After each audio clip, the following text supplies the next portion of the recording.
What up, Mini family? Welcome to another Tuesday paint stream. God damn it, compressor. All right, we're good. What up, y'all? I'm seeing Gilded Lion Minis in the chat. Welcome from bed, the Idiot Painter, Jess Crunstall, and more. What up, guys? How you guys doing this wonderful Tuesday? Exigent Midnight, thank you for the sub.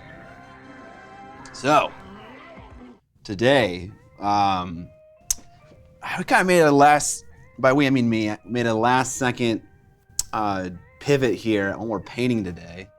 But what we were going to paint is inspiring what we changed to. What up, Dim the Creative? I'm gonna have to reschedule the stream to tomorrow. Yeah, I'll reschedule it, sure. We'll just do it on YouTube and you won't see me interacting very much, but it'll be on the Miniac backlog channel. Originally, we were gonna paint this beautiful model from Nico Galaxy, and I'm still painting this model for a video. I don't know, I felt like I wanted to experiment first. Hey, Scott. Yeah, I see it. Okay. I'll take care of it in a bit. I wanted to experiment first on a different model before painting this figure. Let me take care of the info on the screen. Zerkist, thank you for the sub, appreciate it. I've never painted a figure with East Asian skin tones, which I just described a very large amount of skin tones.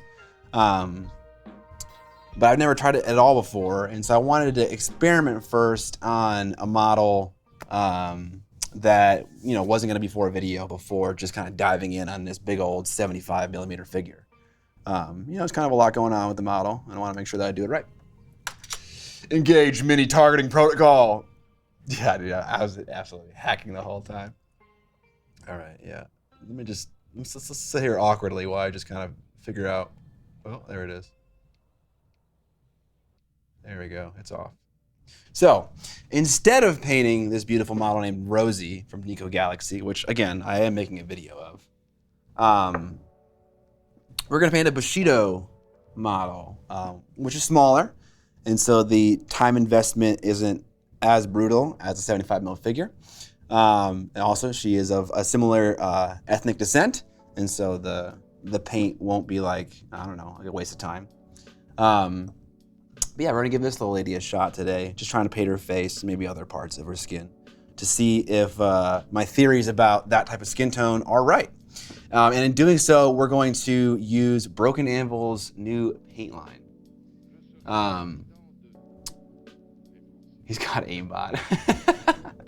I love that. Yeah. Uh-oh.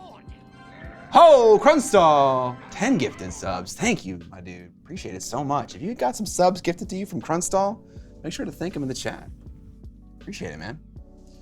But yeah, so we're using Broken Anvil's new paint range today. I don't know if it's available for purchase, but they sent it to me to try out, and they're okay with me using it on stream. And I don't know if the paints are going to remain named the way they are, but they're named with just numbers. So I kind of undid a little set here, and it's obviously all yellow paints. And they're 0 indexed, so they go from yellow 0 to yellow 4. And when they move from one end of the scale to the other, they change in color temp. And it seems like some of them also change in value as well. So base 0 indexed and yeah, that's the software engineer sneaking out of me. Top secret. Yeah, top secret. I know it says it on there.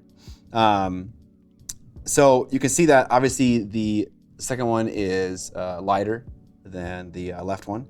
But also the left one is warmer. And so it's interesting.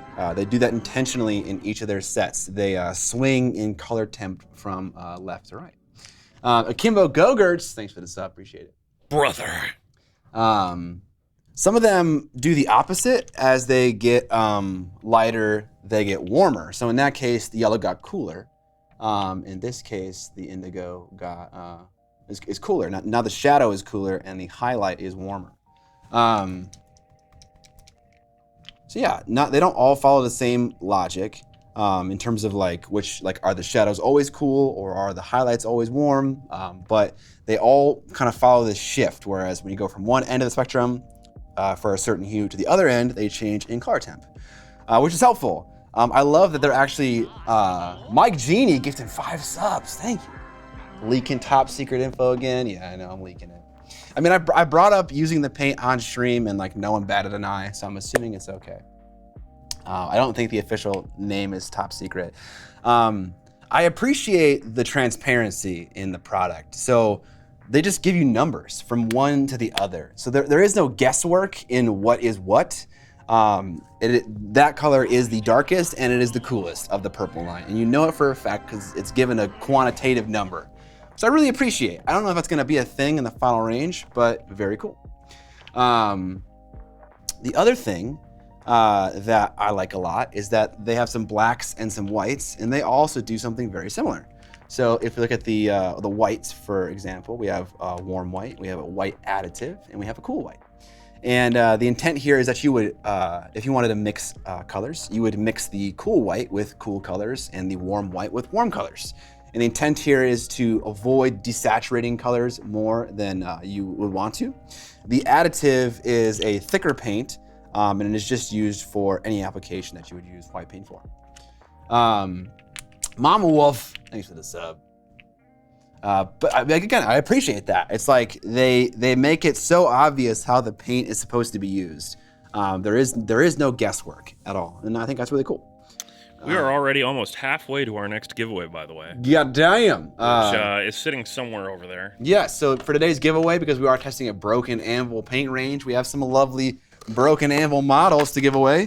Here, I'll pop out one. It looks like we got 1, 2, 3, 4, 5, 6, 7, 8 little figs from Broken Anvil. And you guys have definitely seen this figure before, but we'll bust it out so you can get a sense of the quality. Breaks it. But yeah, beautiful model, right?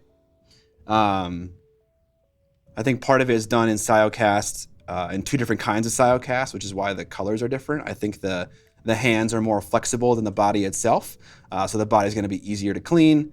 Still out of Siocast, still flexible, but just not as much as the hands here. You can see me bending that pretty extremely. So yeah, we got 8 of those figs, 7 or 8 of those figs available for giveaway today. We hit that 50 sub count. I wish more hobby paints listed the pigments.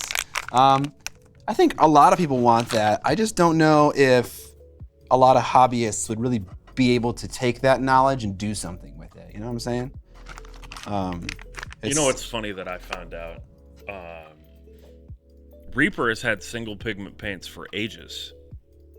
Have they? No one has noticed it because no one knew what that meant when they came out with that paint range. This is like a big tangent.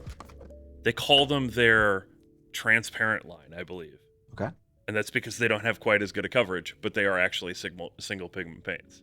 And it just comes down to the miniature hobbyist, like, didn't know what that meant or anything, and they were like, well, I guess they're transparent paints. So are they like low on opacity or something like that? They're not like, they're not contrasty, fully transparent, but yeah, their coverage is not as strong as other paints. Okay, interesting. Which, to my understanding, is actually pretty common for a lot of single pigment acrylics. It kind of depends. Yeah, it depends on the pigment itself. Yeah. Oh, I turned the compressor off. That's why it's not working. Yeah, I was about to say, you did turn that off right away. Yeah. Hitting the forbidden acrylic gong or bong. Yes. Doing a little. No. It is worth noting that this paint range, is not food safe. Yeah, the way they described it, they said it is not non-toxic, and I was like, it's toxic. But they're like, we can't say that. I believe it uses very standard artist-grade acrylic pigments. I don't know if it uses cadmium. They didn't say that anywhere. I kind of just assumed it, but I cannot eat the paint, and if I do, yell at me. Everyone in the room at once. I'm mean, I don't watch, so I won't be able to yell at you. Okay. I'm busy reading quotes from Ghost Dog. I started with Reaper paints and found it to be a really good way to learn. I've since switched to scale 75, but I never had many issues with the Reaper line. Nice. As a brush slicker, how do you avoid that? Well, you know, I thought about this for a long time. If I wanted to break the habit, how would I do it? I mean, just put a piece of tape over your mouth. Like, obviously I have to talk while I paint, but like, if it's really that reflexive, just cover your mouth and then GG. I think the better way to cover your mouth would be to just wear a respirator all the time when you paint for a while. Or that, same thing. Then you don't have to deal with ripping tape off your mouth. Yeah, that's true. Any kind of mask will do. Yeah. Paint a full GIMP mask? What's a GIMP mask? Chewing gum helps? Yeah, that also is a good idea. Many artists' paints have poisons. Cadmium is just the most... Okay. Put something else in your mouth to prevent... Yeah, exactly. Painterly Git. Hi, Scott. Great to meet you at Adepticon. Just wondering if Conjon shared the maple cookies. Both soft and hard with you. And give you one of the Lannister block boxes. You know, I don't know about the Lannister. Nothing came with Lannisters. There was some cookies in our room. A lot of people gave us, like, snacks. We had a ton of snacks in our room, and we brought our own snacks. So there was an outrageous amount of snacks in your room. Yes. So I didn't eat many snacks. You know, it's funny. I actually eat more healthily at Adepticon than I do when I'm at home normally, because I'm not like sitting next to snacks like ever. They're like in my room, and I'm like in my room for like 30 minutes a day. So I don't think I got a chance to try those cookies out.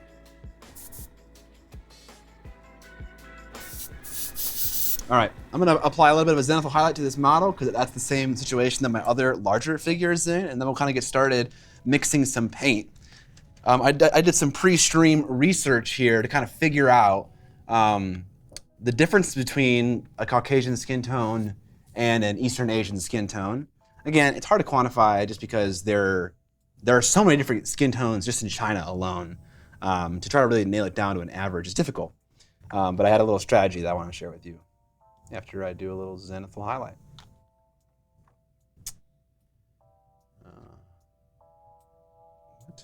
What was that? Nothing, okay. Can't wait for the 10th edition Lion model.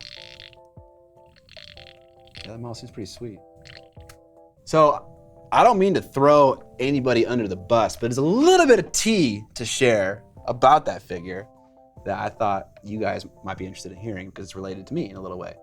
I believe, you know what, fuck it. There's no point in saying it.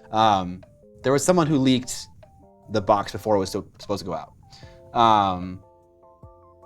You leaked the box? It wasn't me, but someone else did it on social media, and I'm curious how GW's gonna deal with that. They posted it on either Instagram or Facebook or both. I don't know which one. I didn't actually see it. Someone else didn't told me, and I'm curious how they're going to handle that scenario. They're just gonna blame you. Sky has never leaked anything he shouldn't have. That's actually true. That's what I have to say.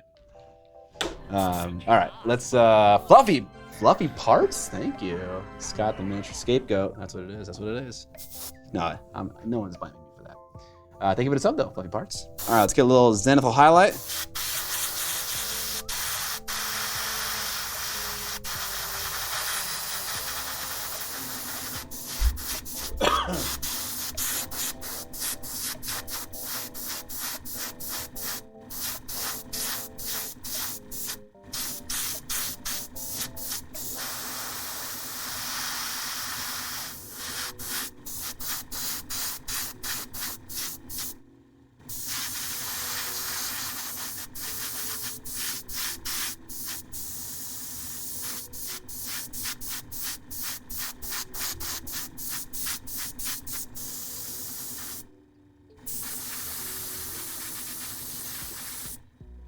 Damn layer line. Yeah, there's a pretty obvious issue with the master mold there, right around shin height. Oh well.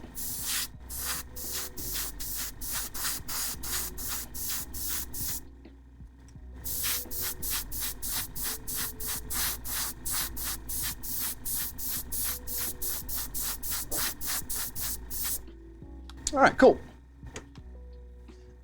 That's good enough. Yeah, Mike Genie has it right. Good thing she's going to be standing in a big pile of foliage. Yeah. Get some of those laser cut plants. Scott, do you typically just Zenithal for a light reference, or do you thin your paints enough to utilize it? It depends on what I'm painting. In this case, for a gaming figure, I may utilize it because according to Broken Anvil, this paint, when mixed in a 1-to-1 or 60-40 paint to water ratio, operates exactly like contrast paint, and apparently even better, according to them. So on this figure, with like smaller parts, I may do that. But on a larger figure, like the 75mm one, I find that like using wash products and stuff like that, it doesn't do it enough on such large surfaces. So over there, it's more of a reference, but over here, I'll actually use it with transparent stuff.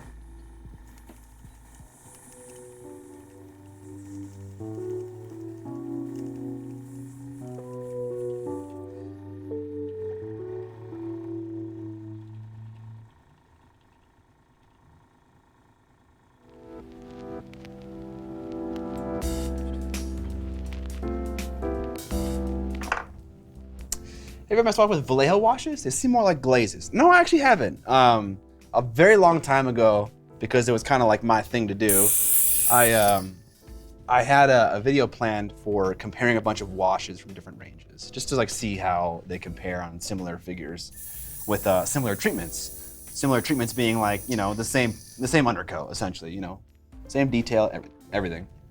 I never got around to doing it, but I am curious because a lot of people, they have one particular brand they stick to, but which one is actually the best? I also wanted to try a couple of homemade recipes to see how they stack up. But yeah. Beep.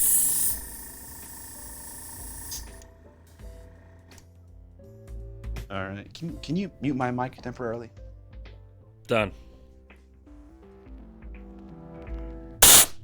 Wow, that didn't work. Did you not mute it? I tried. Okay. I don't know why it didn't work. As usual with the Stream Deck. Oh, I see. It muted the wrong mic because we had to switch your mic back last week. That's good. Yeah, okay. I just wanted to check to make sure that they were okay with me streaming this fucking paint range, because y'all got me fucking terrified that I'm fucking up right now, but they totally are okay with it. Cap Wookie, thank you for the sub. Okay, so like I said earlier, there are a lot of different skin tones in China alone. So how do you like paint a Japanese skin tone or a South Korean skin tone, or just Korean, but they're both the same pretty much. It's actually a hard in terms of like ethnicity and color of skin. Jesus Christ, it's hard. I actually Googled how to paint Chinese skin tone just to see what came up. And then Google just responded with, "You're racist." Yeah, no, it didn't. And actually, like the majority of the hits were all mini painters. They were on DACA, they were on Reddit, like the R Mini Painting Reddit subforum. They were on like other like Bolter and Chainsaw, like all these old school forums of mini painters looking to replicate a certain region's skin tone. Now it's so funny to see that. I don't know like how often artists that like paint canvases like ask that question. So yeah, I'm about to buy some contrast paint, leaning toward Vallejo Express, but maybe I should go with Iron Painter Speed Paints. Yeah, they're different. I'm probably the wrong person to ask what the differences are. I just painted a bunch of Japanese inspired characters from Malifaux. Really fun time. Well, maybe you can give us some advice then. But basically what I did was I took a picture of a Caucasian female off the internet and a picture of a Japanese female off the internet, and I just compared them. So I picked a female that I wanted as a target end result. Like it doesn't matter like I don't care to generalize the entirety of a country or a region. I have a target that I want to go for, and it's a picture. Very easy. And then I basically selected various parts of the image, like under her eyes or under her chin or the top of her cheekbone or the side of her cheek. I basically wanted to find what's the shadow, midtone, highlight. So I did that for both a Japanese character and also an American female. And I compared the shadow, midtone, and highlight to see how they are different. I actually, with the selection, I did an average blur, so I can get the average color inside the selection. So I wasn't like kind of picking any like one random spot that was like omega dark or omega bright or had a lot of makeup in it. I wanted to get like averages. And what I noticed when comparing swatches between the two characters was that in general, there's less yellow there's less warmth in Eastern Asian subjects. It's hard to say if they're paler or darker skin tone because again, the difference there is insane. Like there's a ton of differences. But the one that I was looking at was more pale. The skin tone was lighter, and there was less warmth, so less red. So knowing that, I'm gonna try to take some of these paints here that seem to be designed a little bit for mixing paints, and see if I can come up with a convincing Eastern Asian skin tone, and see what we get. So let's give it a shot. Tiny bits of green added to flesh tone does wonders. A tip that Adam Savage gave a while back. Yeah, I got colors that look like the box: a beige red, an orange, and a white. Fair. I mean, we have to complicate everything here. I don't know if you know that, Eon's Battle, so that's what we gotta do. There's never an easy answer to anything on this channel. So, let's give it a shot. I'm gonna put my palette under the palette cam so we can try to test some things out. The palette cam? Yeah, the straight down one. Complication is the Miniac way, 100%. Could you put agitators in all paints? I assume so. I've never had an issue with that. Wow, we haven't used this in a while. Yes, it's big. Chat is off center too. I'm gonna fix these things. Hang on. Okay. You can fix that while I give it a shot. So typically for skin tones, you're trying to mix an orange color and then add white and a little blue to it. You get orange from yellow and red, and then blue adds in, and you're golden. So let's get colors that kind of look close to primaries. Maybe the yellow 1 or yellow 2. For blues, again, it's probably gonna be the ones in the middle, yellow 1 or 2, or sorry, blue 1 or 2. And then some reds. And we'll just stick with this one because the other one seems too orangey. Well, let's make a mix. I put rocks in my paints, free agitators. How would you approach stripping paint from a part of the model without stripping the whole model, or is it a foolish quest to try? Oh no, you certainly can do that. I would use a Q-tip, probably one from Tamiya that has a very sharp point to it. And it isn't like super like fabric-y.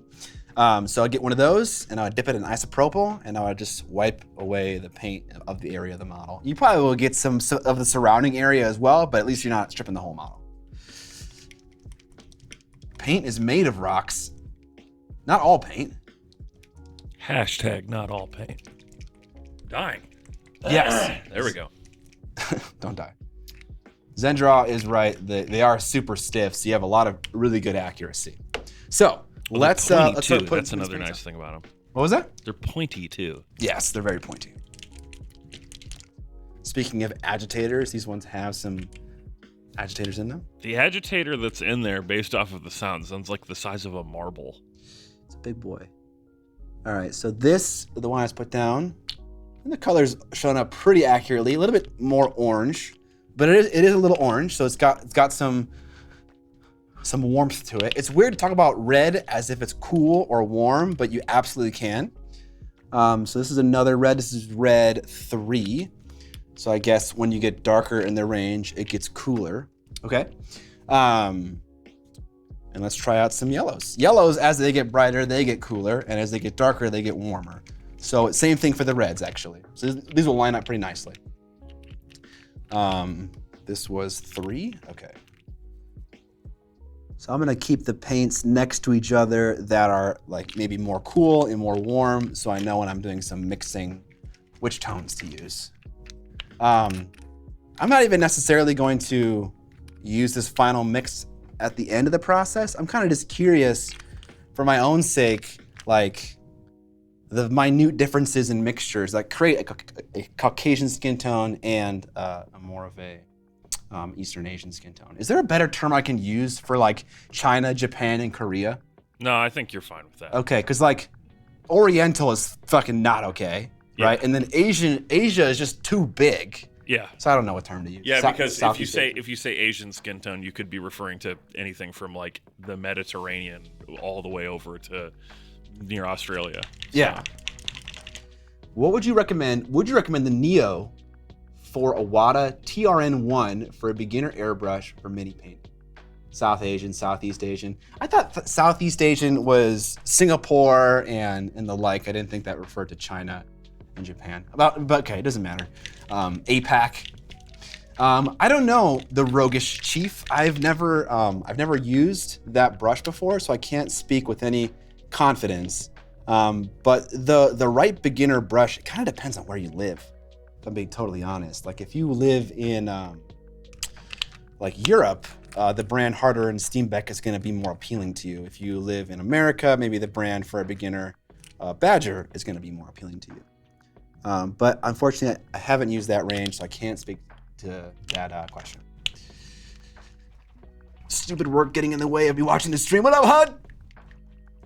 I mean, we like our Iwata airbrushes, though. I'm not sure if that's going to vary between the different sub lines and so on that they have.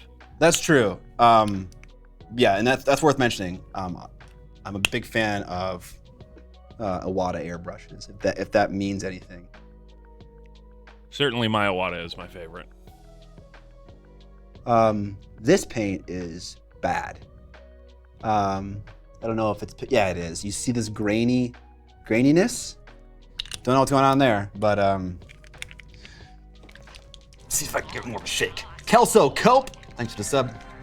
Again, this is a in development paint range. You can't buy it yet.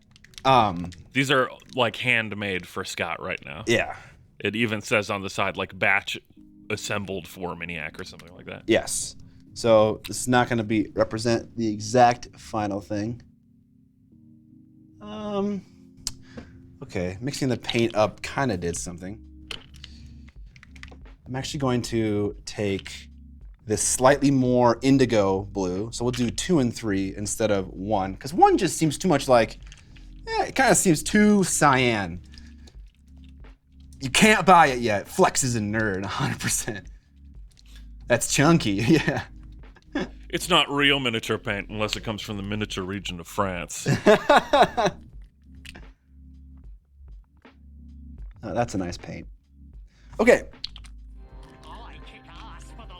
And let's just try to mix some stuff. Amos Dean, thanks for the sub.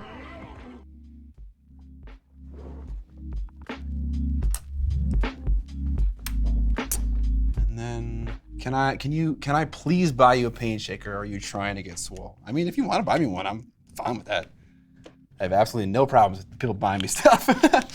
I mean, I have one and I kind of broke it, and the tool kind of felt more like a luxury and less like a necessity, so I just didn't buy another one. He says as he furiously shakes each bottle. I don't mind shaking. For the entire stream. How many paints do you have left? I'm not gonna shake them all. All I need is these ones. Mm-hmm. For skin tone, I need red, yellow, and blue. And then some white. Sure. That is the cold white, which you might not be able to tell because it's overexposing. Less about the arm and more about the time it takes. I mean, okay. Realistically, I'm shaking these paint pots for like 10 minutes. No, like 10 seconds a pot. You've been putting paint on the palettes for 10 minutes. That's fine, but I've been talking and things like that. But like, I shake each individual one for like, let's count it, you know? Everyone knows that people don't come here to watch you talk, Scott. They come here to watch you put paint on a palette efficiently. Okay, yeah. But I'm just saying, how much time is that really gonna save? I don't know.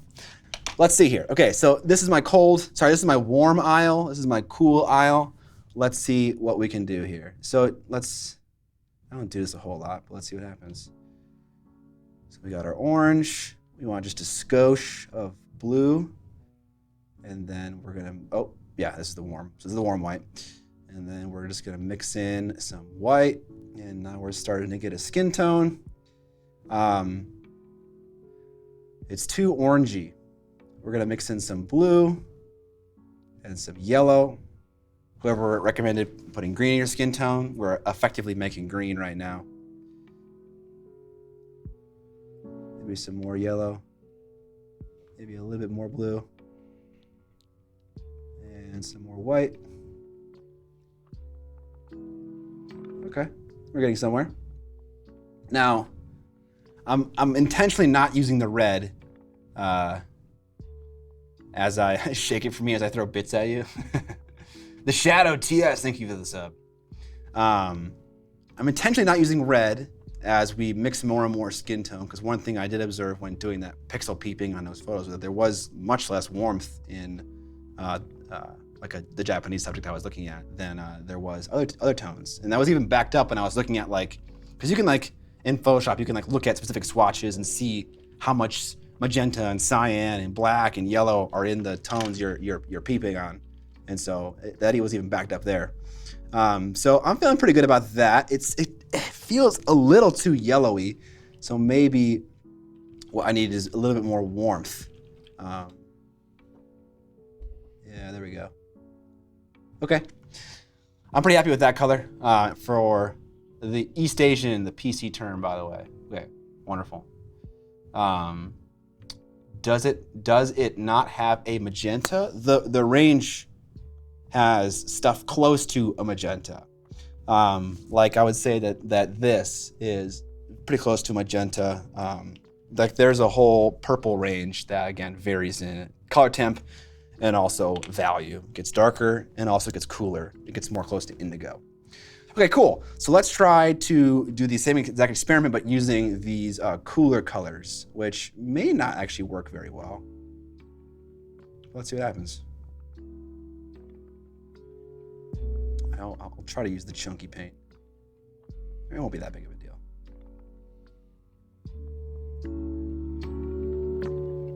And then I'm gonna use the cool white. Oh, interesting.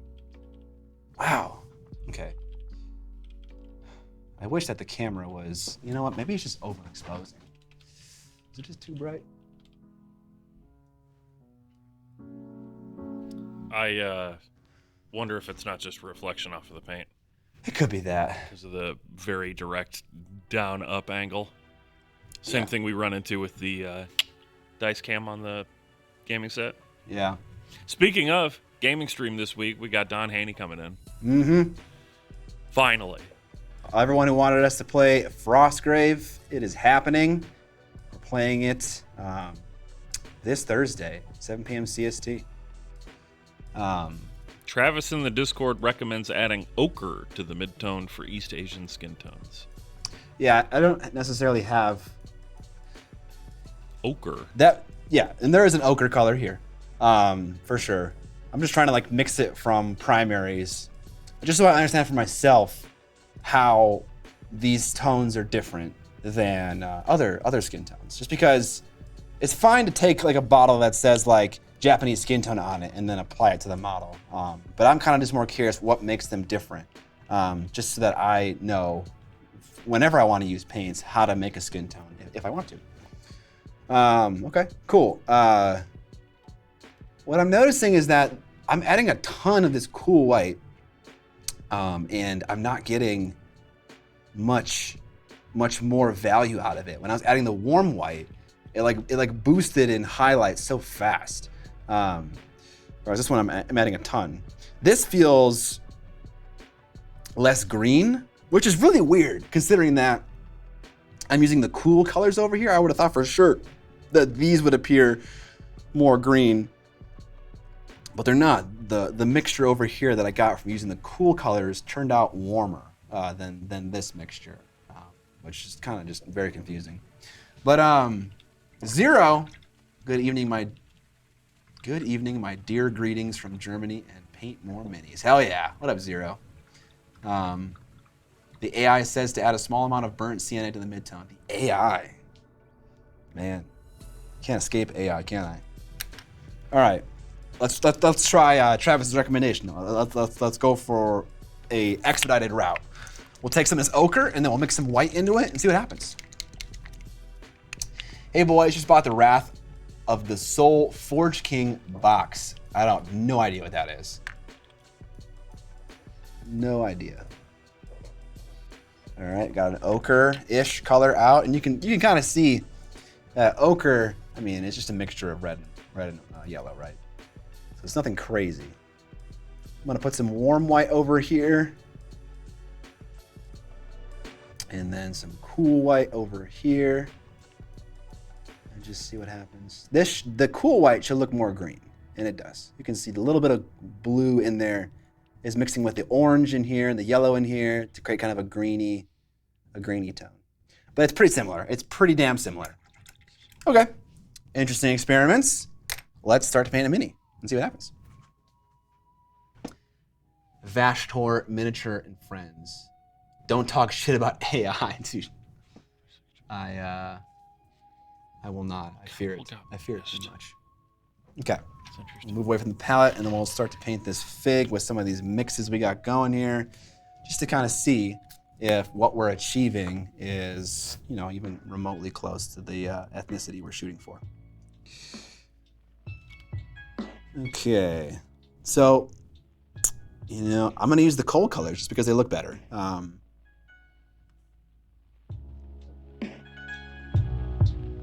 that was way too much warmth.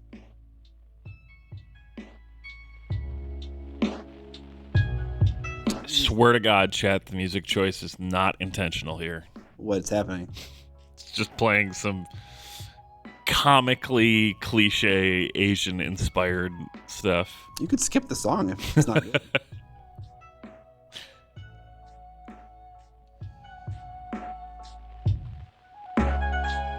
Yeah, the AI is picking the music. You know what? I want some warm black. All right, everyone get your stopwatches out. Did I like the brush? It's AI picking the music. I'm really trying not to. It would be even more problematic to skip the song, lol. Yeah.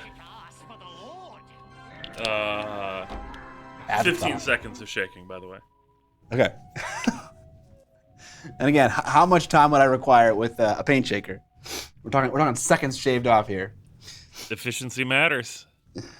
Sometimes it matters. Sometimes it's pedantic. All right. Get a little bit of black. Mix it with some of this red. Mix it with more of this yellow. Look at that, we have ochre. Oh God, that was way. Oh, I did it. Fuck. Okay. All right. Figure it out. Your respirator? I mean, maybe. A little bit of blue. I don't want to die. Mike, I left the ball gag at home. What? Huh? Nothing.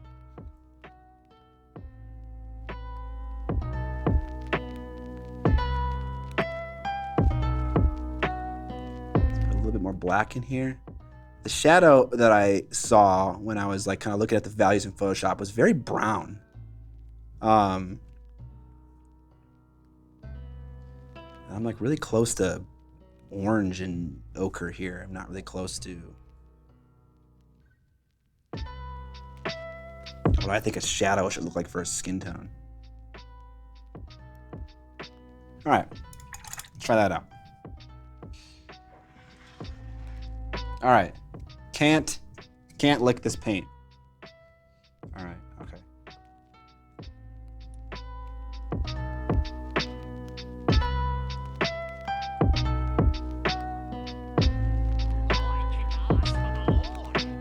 So this is gonna be my shadow.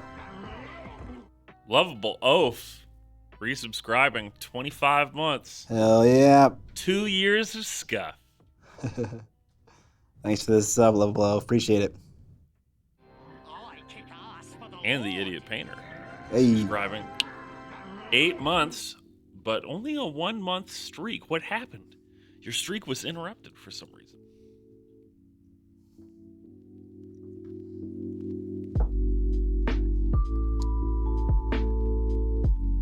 Appreciate the sub, idiot painter. What's up? I'm just giving Alex a hard time with my face. Oh, okay.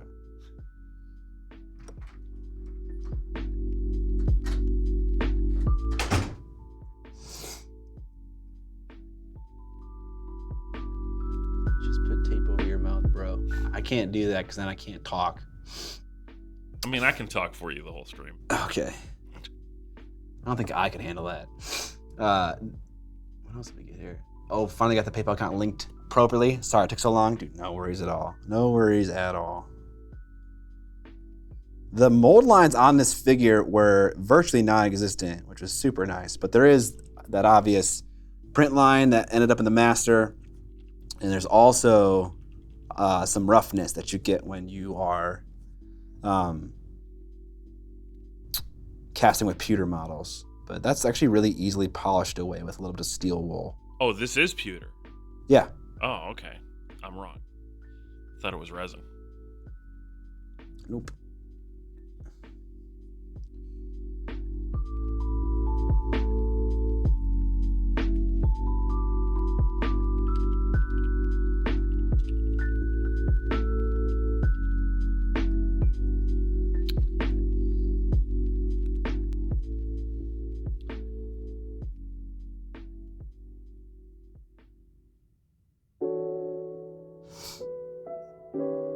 Can't tell if any of her like chest is showing and stuff like that.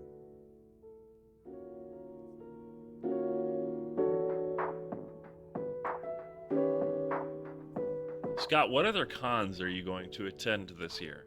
None. Oh, it's a lie. Monty Sansevino. You're going to Monty Sands? I am. That's a bigger trip than going to ReaperCon. It is. I don't think I've told anyone this yet. But Roman Lapat reached out to me and he was like, Scott, there are some things that I need to teach you about miniature painting. Something like that. And I was just like, what? It is time for you to achieve the next level. Effectively, that's what it sounded like. And so I was like, fuck yeah, let's do that. So he invited me to his workshop. Compound. What's that? I said compound. Compound, yes, compound. To paint with him for 2 days, to do a little lesson, and then to go to MSS together, which is gonna be awesome. Scott's going to learn from the Italian masters. Yes, you fucking better believe it. I'm gonna come back painting hard drop shadows, being the next Eric Swinson. Watch out.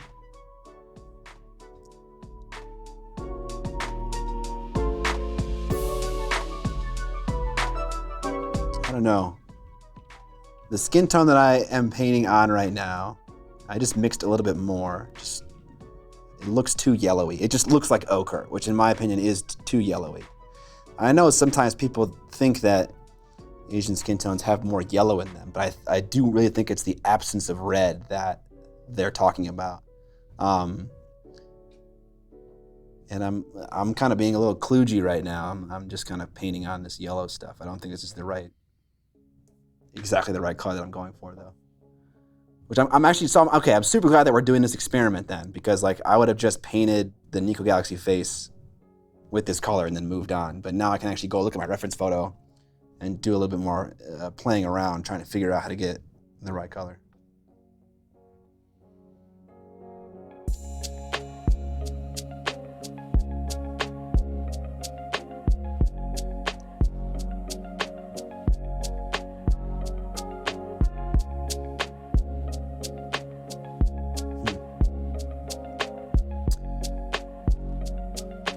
This is a pretty light midtone, shadow, but that's being done intentionally just because I feel like a lot of the subjects that I was looking to have very fair skin. Like it's very light. So I'm trying to go for a more of a lighter effect by starting from a pretty bright midtone. If Roman doesn't teach like Mr. Miyagi, I'm gonna be so disappointed. I want Scott to come back with stories about how he had to spend the first 5 days washing brushes and mixing paint by hand. Yeah, that's kind of what I imagine it's gonna be like, yeah. There is no value in painting if you do not make the paint yourself. Yes. Exactly. Hey, Scott. Starts a mini painting cult. I'll happily join it. He can be our supreme leader. Okay. Talking about me or Roman the Pot? Because I will also join a mini painting cult with Roman at the head very happily. All right. Didn't lick my brush. Well. Since I last remembered. Oh, okay. I also have not licked my brush since the last time I licked my brush. There it is. What is that fucking... Oh. Okay, that is a tongue and a brush. Yes, that is what it is. What else is it going to be? A tongue and a brush. We're going to go with a tongue and a brush. Good, good, good.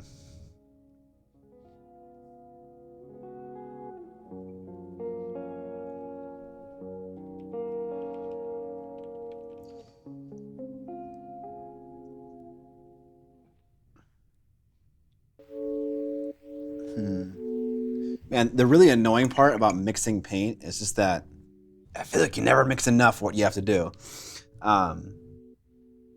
So I have like this very thin, shallow pool of puddle on my palette, and I'm not really getting much paint out of it. So I'm going to mix a midtone now. Maybe I should try...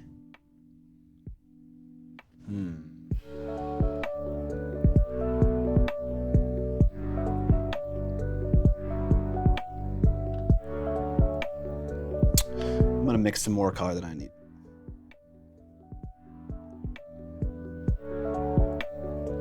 I'm also gonna try to change up what colors I'm using. I might mix some of the yellow and the coal just to see what happens.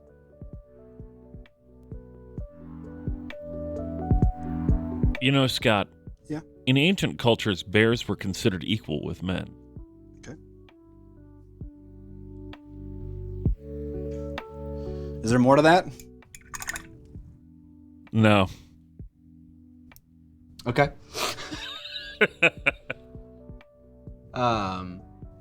That's because you're mixing your paints wrong. You should do a figure 8 on it instead of pushing it all over. I don't think that's going to change anything, but I'm happy to be wrong. Do you mean like, are you saying that I'm just spreading the paint too far across my palette? Is that what you're saying? I don't know how a figure 8 would change that much though. But yeah, let me know. Let me know what you mean. Sergio is using magical runic shapes to mix his paint. That explains everything. That's right. Yeah, you don't have a puddle. I'm just not using a lot of paint in the first place, so. But yeah, I mean, I agree in general. The smaller the puddle of paint that I'm producing, the more paint I'll have in the end, just because it's not drying out as fast.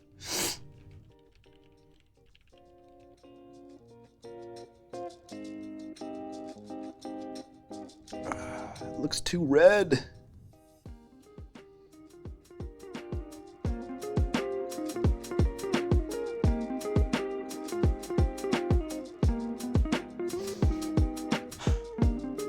How do you mix a tan color?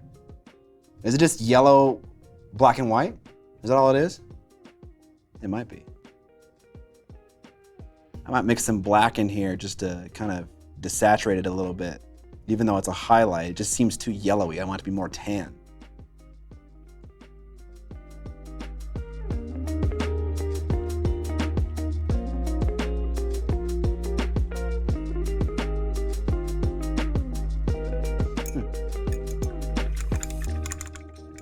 Tan paint can be made with yellow ochre paint and burnt sienna paint mixed together with white point paint. Okay. Burnt sienna, yellow and white. Yellow, purple, and white. Oh, okay. So maybe red and some blue.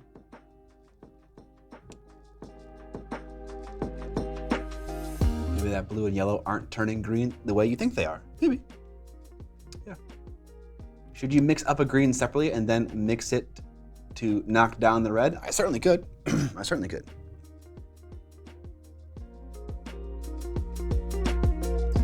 Sometimes it's difficult to really know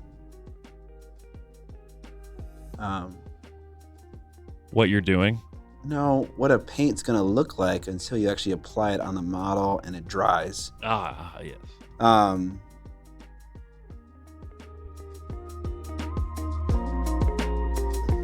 So I think I'm kind of at a stage right now where I kind of want to just try it out and see what happens. Send it. Exactly.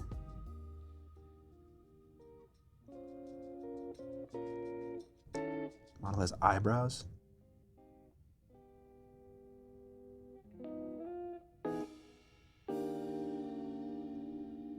So to comment on the paint, it seems perfectly fine. I have zero reason to complain at the moment. Except that one blue color that came out wonky. Yeah.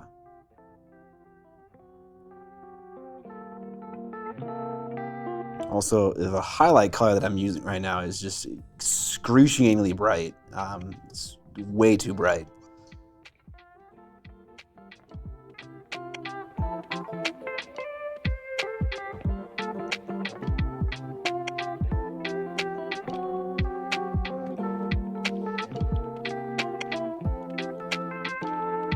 Ugh, this is way too yellow.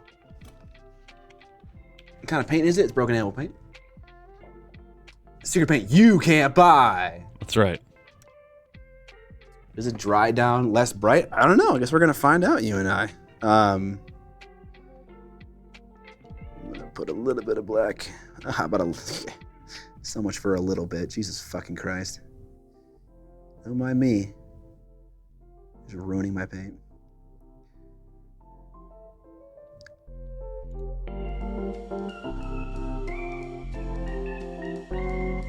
Okay, that's nice. All right then, keep your secrets. Nice, nice wrap. I am licking my brush after I've wiped the paint off, which I think that's probably also not okay to do, but I just want to get a tip on the brush before I go back to using it.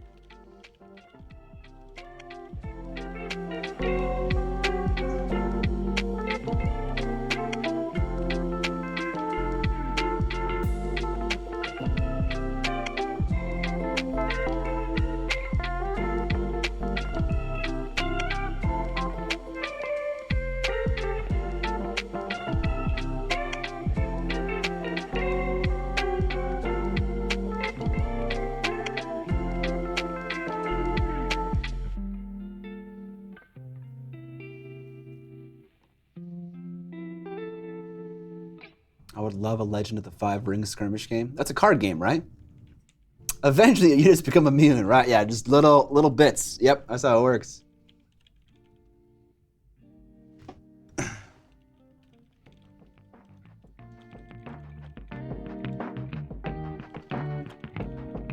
It's not licking the brush, it's conditioning the brush. That makes it fine. That's how it works. Yeah, that's how it works, exactly.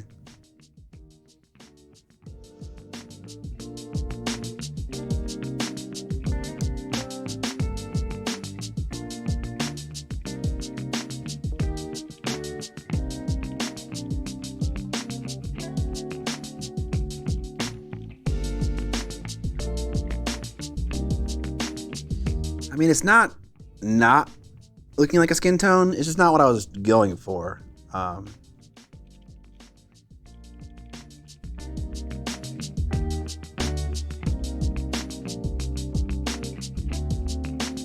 right, Evan, you take over the chat interaction. I'm gonna sit down here and try to figure this out.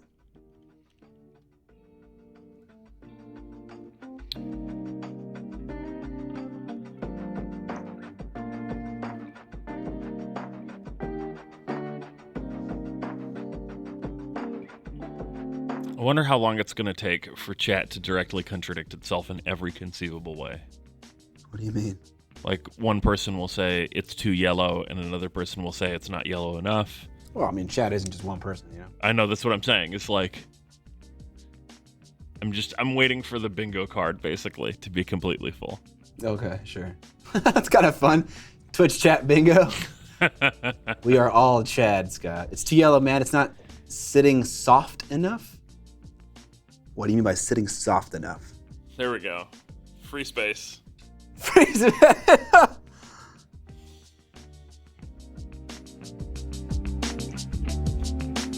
do agree, though. I do agree that it is too yellow.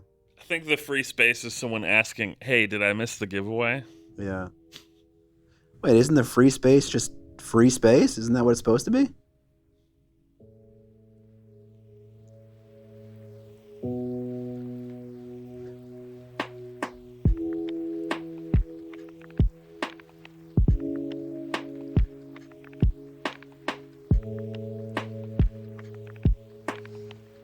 Needs more royal purple. Oh, yeah. There you go. The free space just is exclamation mark moist. Right, yeah, that sounds right.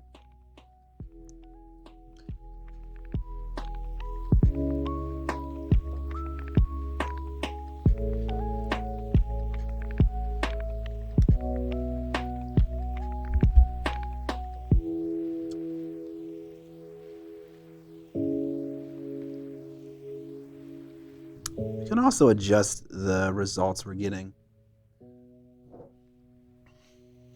by like adding some like warming glazes or in any color really.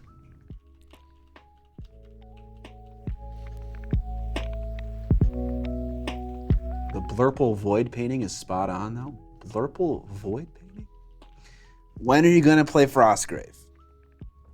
Thursday, 7 p.m. CST. And the terrain all set up right next to us. Evan could even flash you a little bit of the set. I'd have to do a lot of work to make that happen. Okay, never mind. He's not going to do that.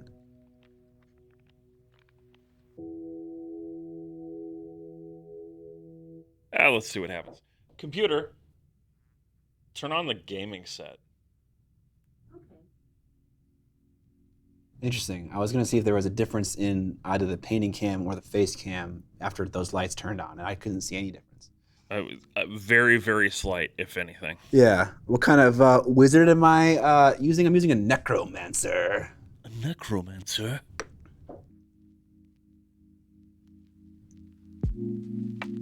Dan's running a different warband.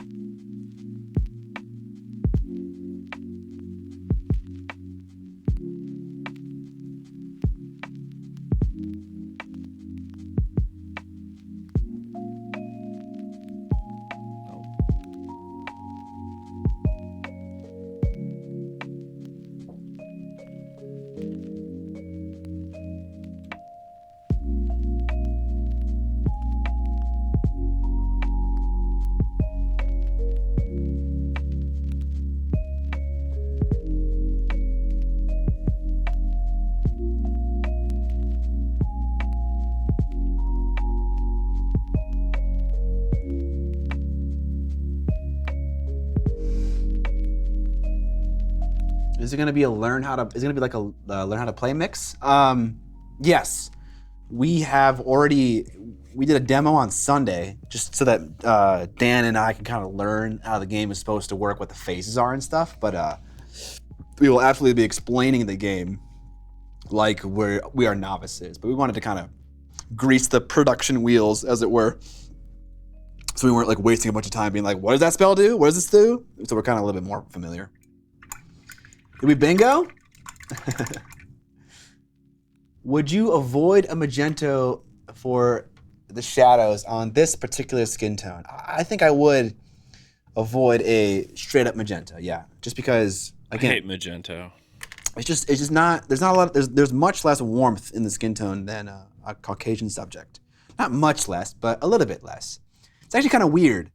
You can use a primary red, yellow, and blue, and mix literally every skin tone, and a white, probably a white and a black, and mix every single skin tone known to mankind. It's just different quantities of red, yellow, and blue. And I know, you can do that for most colors, but there are some colors you can't do that with. But with skin tone, It's weird. You can get them all. It's just varying very small amounts of red, yellow, and blue. Here's the Frostgrave board that we'll be playing on Thursday. Oh, look at all that terrain, y'all. Look at all that frost. And grave. We did it. Where do you keep your whip minis between sessions? Man, on the corner of my painting desk? No, I have like foam trays that I put whip models in and then put them in my closet. Needs more grave. Anyone else see the price jump for high-end paintbrushes? Yeah, unfortunately, they've kind of been pricey for a couple years now. Things just don't get cheaper. No, they don't. They just get expensive and they stay expensive. It's fucking brutal.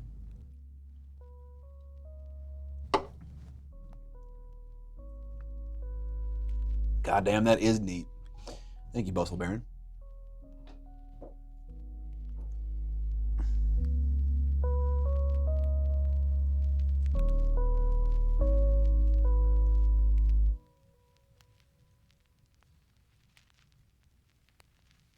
Nope, almost licked it. Whoo, close one.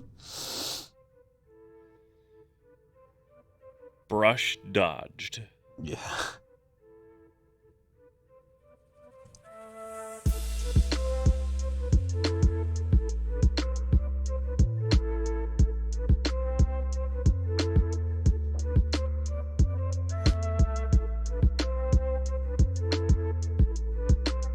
Okay.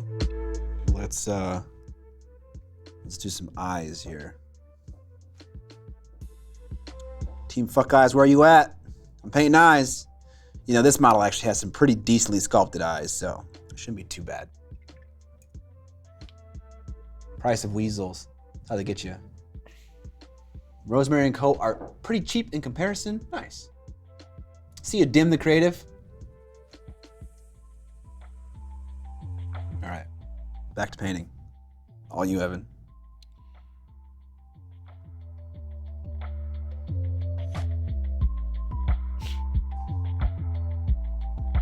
Jimmy Hayes, I think you've beefed things up. That is not the phrase.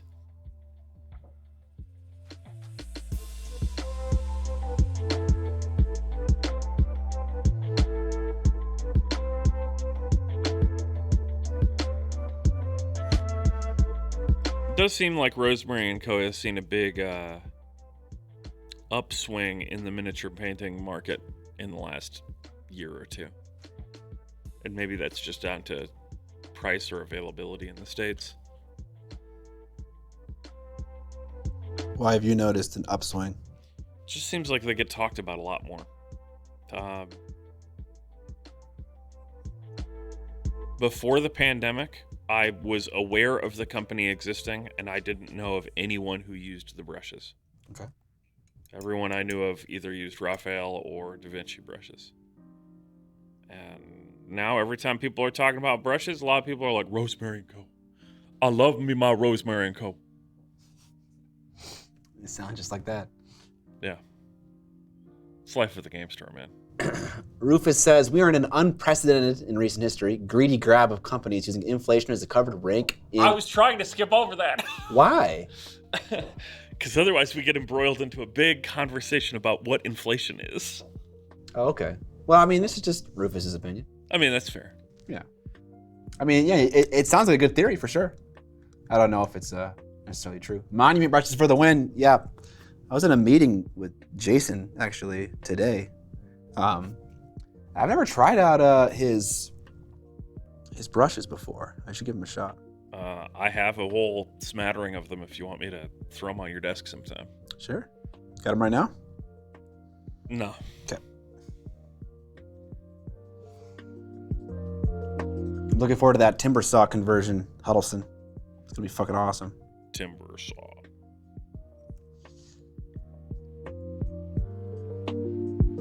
Crunstall, you can find a complete list of the gear that Scott uses, or at least when he made that gear list, Scott used at that time by typing in !gear. And I think historically Scott has used both Da Vinci and Raphael brushes, though. If I recall correctly, Scott, you prefer Da Vinci normally? There isn't much difference. I like them both. I think historically I've wanted to use Raphael more often than not, but I haven't used Raphael brush in so fucking long because you just can't get them for whatever reason. Yeah. So I don't know what I'm missing out on, I guess. But yeah, Da Vinci, Raphael, they're both great brands for sure. It's not my theory. People who know way more than me have run the numbers, and all you hear about from investor meetings are CEOs bragging about how profitable inflation has been. That is a factual, true statement. Rufus is absolutely 100% right about that. Fair. It's something I don't really know very much about. I'm kind of just the one on the receiving end of the increase in prices, just like you all are. Pretty much. And it's like, man, why the fuck do eggs cost so much? It's like, wait, is it financially viable to start a micro farm? Like, what am I doing with my life right now? I have seriously considered getting chickens. Yeah, same. My wife. The thing is, though, I just regularly don't eat breakfast anyway. So I think I would just have a whole bunch of extra eggs. Yeah, I feel you. Chickens also eat ticks, so great for your dogs, Scott. Oh, there you go. At least in my area of the cities, I have never found a tick on me or my dog in the 10 years that I've been living there. Oh my God, I've been living at my house for 10 years.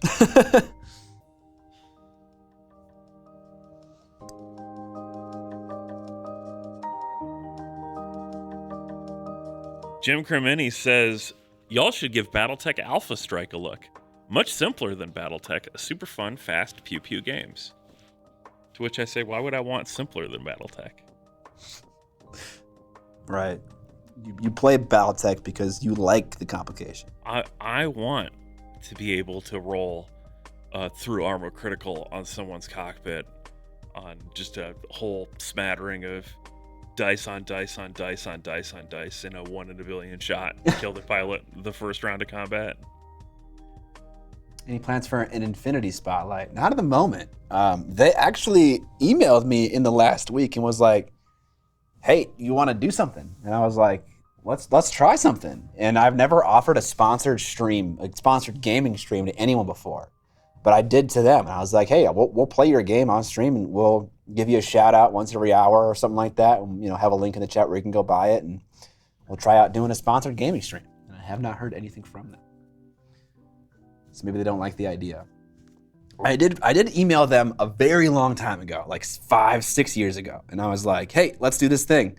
And same kind of thing. I offered up prices and stuff, and they just went radio silent. I'm still not sure what game is best to play on stream, and I would like chat's feedback on. Demon Ship. Yeah, aside from Ghost Boat. And the reason I say this is I think many war games have aspects and mechanics that don't translate well to camera time. Like what? What's an example on AOS? I was going to say things like measuring distances very specifically, measuring line of sight very specifically. It's hard to capture on camera. Have Atomic Mass Games send us Shatterpoint and stream it. Yeah, well, we'll see. I'm just wondering what people find visually engaging when watching, a miniature wargaming stream.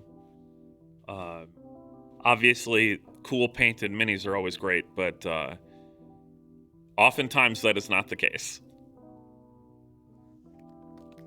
People like rolling dice, the click and the clatter, lots of dice.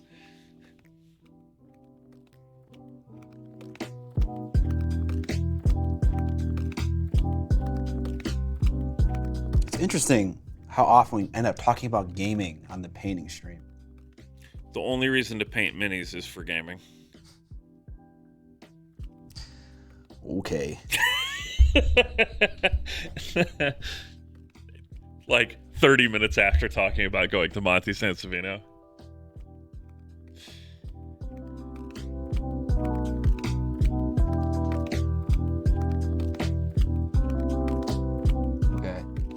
Eyes are looking okay, but the one here, her right eye, our left, is not the same shape as the other one. We kind of lost some of that almond shape. It like tapers toward her temple more, and it's a little bit bigger on that side. So let's see if we can. I think the better solution here is to make the other eye bigger to match, as opposed to making the other eye smaller. So let's try to see if we can make it just a little bit. I mean, some people have unevenly sized eyes. Yeah. Speaking as someone who got hit in the face with a boot. You? Now, yeah, I have slightly unevenly sized eyes because I got hit in the face with a boot when I was a kid. The tricky thing is that if you were to shrink down Evan's head like 20 times, you would not see that unevenness at all. But Probably not. yeah, when you see it on a model, it's a little bit more exaggerated. Stay away for 1 second. Hashtag Team Fuck Eyes. Yep. I think for a gaming stream, you don't really necessarily have to be 100% precise in measurements. I know there will be some people that will complain, but it's an entertaining stream. I think it's perfectly fine to not be sticklers for all the minute details. Yeah, I mean, I agree.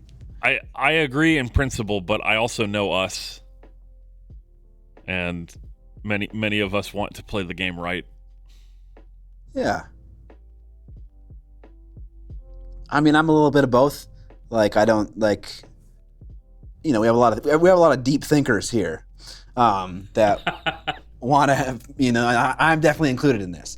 Want to make sure that you make the right play at any moment in the game, and it's like, you know, if it takes you 5 minutes to make that choice, you're really kind of killing the energy. And so, Curtis and I, when we play Song, played a little bit differently on stream than we do in real life, in that we try to make choices a little bit faster for that reason. Maybe we should bust out the chess clock for streams. I'm happy with anything, you know.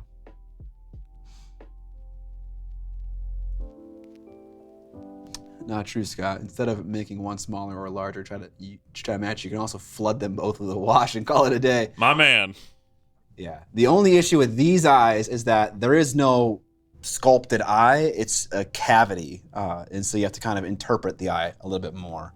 It may look like there is a sculpted eye, but that is an illusion. Not a deep thinker. I mean, it's all an illusion, Scott. It's just a piece of metal. What do you mean? Oh, all the model? Of the paint on it is an illusion. Are we getting deep right now, Evan? Yes. Man, okay. I need a brush that actually has a point on it. Please! So one of the key things, is it Ape Omega? Ape Omega? Is most chess streams and stuff like that I've watched, it is one player playing online, not sitting across from their opponent. Because if you tell your opponent what you're thinking, like the Sky Bison? I don't know is this an Avatar reference? I don't know. If you're sitting across from your opponent, you tell them what your plan is, particularly in a game like chess. Unless it's some sort of fake out, they'll just be like, okay, cool, well, I know what to block now. And that's one of the downsides to, like, talking truly openly with your opponent in, like, a war game or whatever. Because if you give them too much information, they'll just go, okay, cool, well, now I know what I need to do to stop that. Thanks. A little bit ago, we did have an idea that, like, once per turn, you could, like, deafen your opponent in the live stream, make them put on a helmet that had, like, glasses and headphones on it, so the other player could talk to stream about the strategies involved. And it's kind of funny, you know? It's like, you know, it's visual and humorous. We haven't done that yet, but that would be a kind of a funny solution to the problem. I would like it to work. That's my key thing. Sure. Someone mentioning grid-based games? Yeah. Grid-based games are a good solution. You know what game is on a grid, Scott? Underworlds? Yes, but that was not what I was thinking of. Many games? Yes, but there's one particular game we were just talking about 15 minutes ago. Yeah, I know it's the fucking robot game. Damn right. BattleTech. BattleTech is on a hex grid. D&D.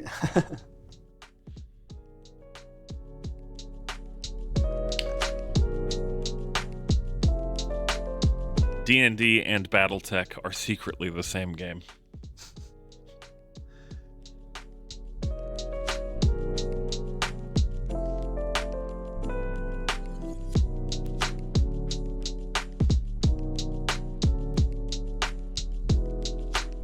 Yeah, if we could have a halftime show on our gaming streams. It's a nice little eyeball.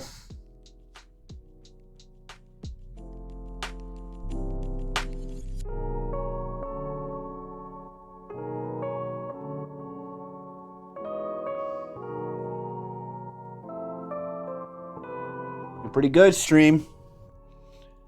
Yeah, I don't know. I think the mix I use for the skin tones is bad. Ultimately, I think that's the problem. I'm gonna have to reapproach it. If you ever watch an Ash Barker game stream, you'll notice it's fast and loose. He may get a rule wrong, but the stream is to show the game, not about who wins. He plays everything. I know he does what I want to be doing right now, which is just like having just an incredible experience, breadth of knowledge about all the games in the industry. He'd be a cool person to talk to. I don't know what we talk about, but I think he has a lot of really cool experience. That'd be awesome to just kind of mine a little bit. I agree.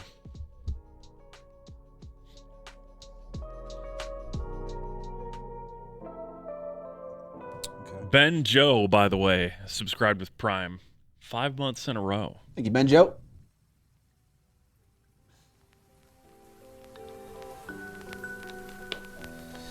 Let's try to mix something very close to white and highlight with that, just to get some kind of final, very bright highlights.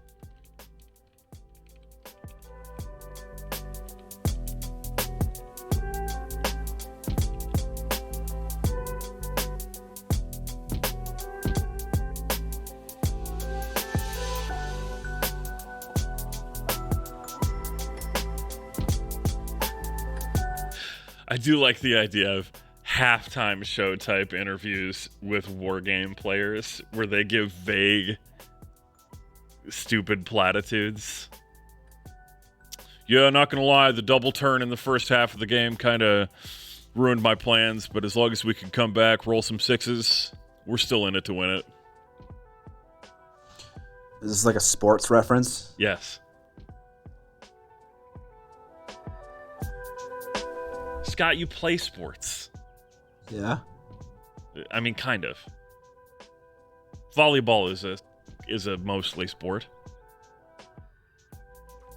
How is it not a sport? Let's watch Evan dig himself out of this. Oh, the only answer Because it's not football. Yeah, exactly, because it doesn't have a gigantic organized league. Okay.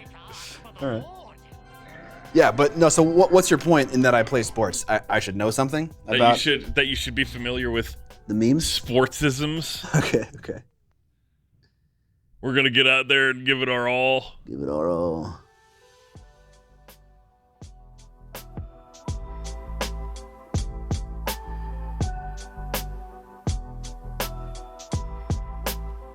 Zenkiki, that's something that I was thinking about while we were at Adepticon, is introducing more narrative type of play as opposed to straight, evenly competitive type play. What is that? The sci-fi idea I was talking to you there. Oh yeah. About other stuff like that, where it's scenarios set up specifically for the entertainment of stream, rather than just like a standard game of Song of Ice and Fire. It is a custom bespoke scenario. Okay. Some sort of campaign. Frostgrave can have narrative arcs. That's a good point. I'm sure that we'll talk more about that on Thursday. Eskimo JD. This model is for a game called Bushido. Bushido.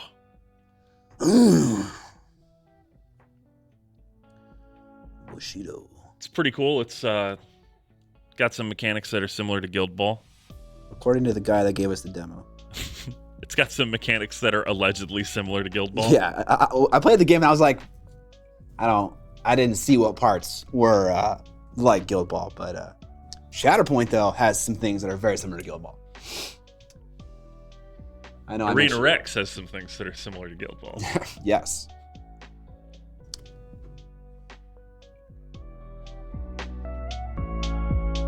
Also, Jay, I saw you picked up a bunch of Arena Rex stuff at Adepticon. Next Adepticon, I will bring my Arena Rex stuff and we will play. That's what I have to say. Ooh.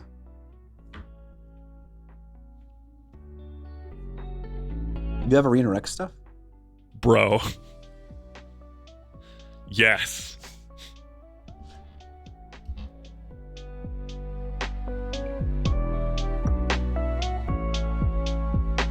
Why did you pick it up? I've kind of never heard you talk about it a ton. Well, that's because I have never actually been able to play a game because it's one of those games that a lot of people have bought like a single or a couple minis for, but no one plays locally. Yeah. I am on the...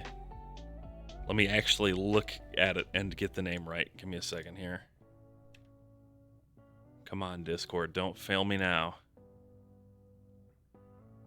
Oh, okay. It's just called Arena Rex Community, which is like the online tabletop simulator server for it, with the intent of learning how to play that game decently and well. But yeah, I have a lot of minis for Arena Rex. I think I have all the Ludus Magnus stuff, and I have a lot of the monsters and some other stuff. Tom climbs. Tom climbs. He's climbing up. Also, did we mention the Markitect a couple minutes ago? We did not. Mark. Feeling 22 months. Nice. What up, Mark? It's been a while, man.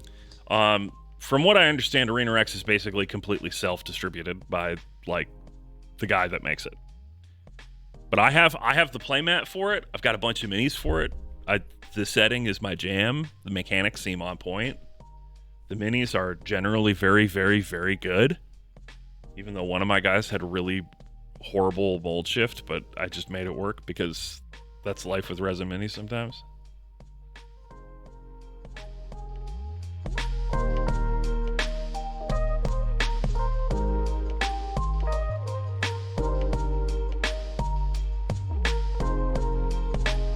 And yeah, I'm going to be Vince at every Adepticon. That's what's happening. You can't stop this train.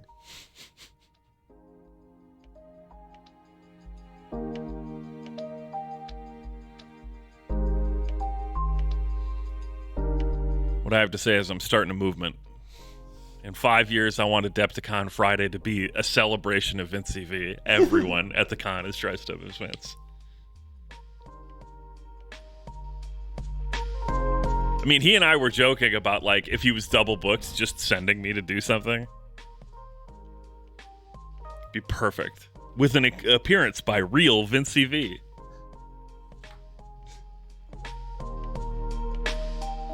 I think that'd be amazing. If on Friday, everyone just looked like Vince. Just hundreds and hundreds of people wearing pretty shitty Vince cosplays. Yeah. Oh.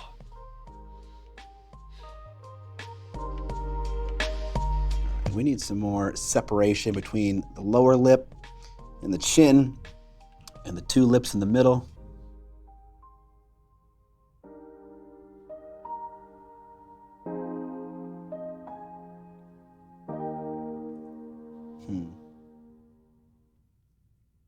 Let's try that again.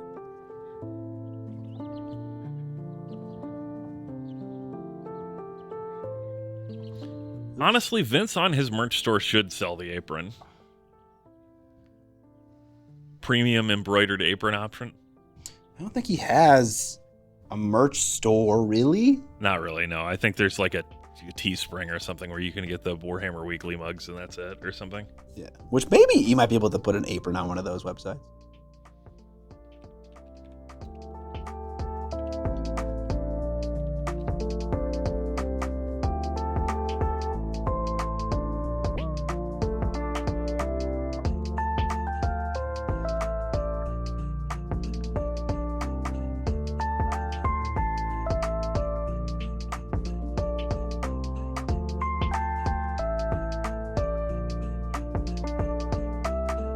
Man, I definitely misread drinkware as something else.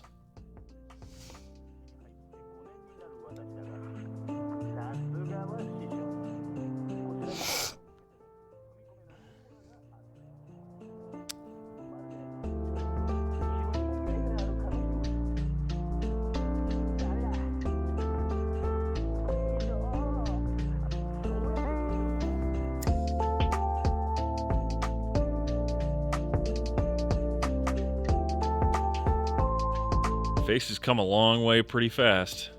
They do, right? They're so small to paint, so you can make some pretty crazy progress pretty fast. Yeah.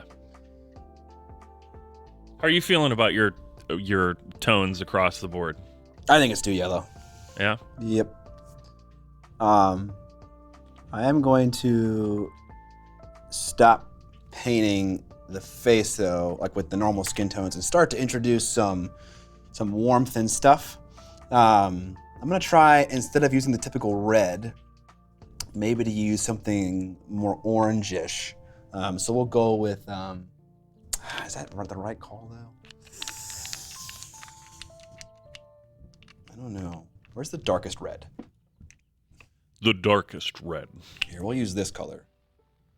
Damn, that is a dark red. Red 4. Red 4. Is there a better place besides Instagram to reach out to Vince trying to get his sticker business sorted? I don't know. I just talked to him on Facebook. If you're a patron, you can talk to him on the Discord. He's got a Discord. I'm a patron of Vince's, mostly so I can shitpost in a server. Red 4 standing by. There it is. Okay, I love the Star Wars jokes. There we go. Gold leader. These have safety tops to them. Safety? Yeah, so if I turn them on. Oh, that's why they were. See, I thought that they were like loose when you were messing with them before, because I saw the lid clunking around, but you have to press them off. Yeah. It's like medicine. That means it is edible. Sending the wrong message, Broken Anvil. Yeah. This is not medication. It seems like it's cough syrup. You got a little bit of a clog going on here. Yeah, one thing, like these are dropper bottles, but they have super skinny little throats here. Oh, hold on. Maybe we can just take that chunk out. Here comes the disaster. I know, right? Okay, I'm not going to do that. But they're way harder to get off than... Maybe those are safety tops, too. Yeah, maybe. Okay.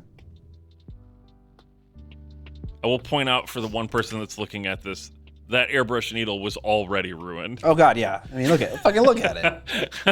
It's like bent and shit. Yeah. There's someone that's going to be like, no wonder his airbrush needle gets broken all the time. He's using it as a pry bar.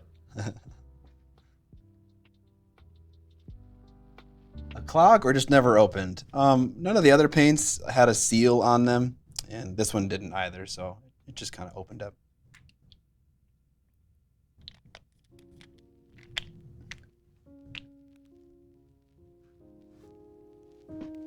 Makes me so happy. All right. Let's keep going here. We're going to add some warmth to the face. I don't know what this is going to do to the skin tone, but let's find out. Presumably, it'll add some warmth. Yes. Oh. You are, as always, correct. All right. This is like a very... I was wrong earlier this stream, Scott. Were you? Yeah, I said that wasn't a metal mini. Oh. In the chat. How could you?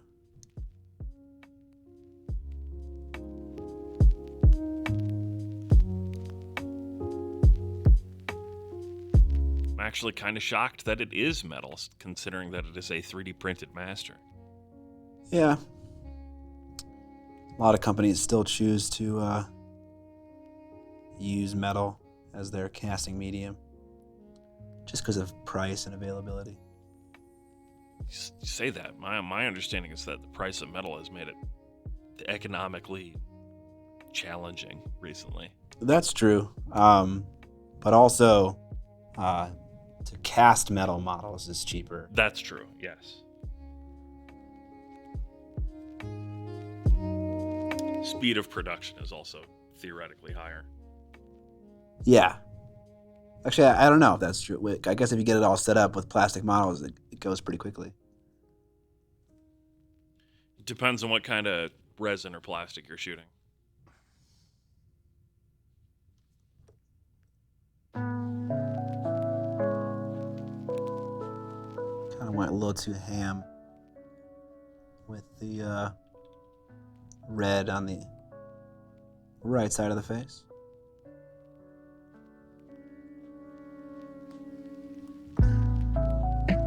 It's like a ham red. Yeah. Just a nice little porky pink. Porky pink. My favorite.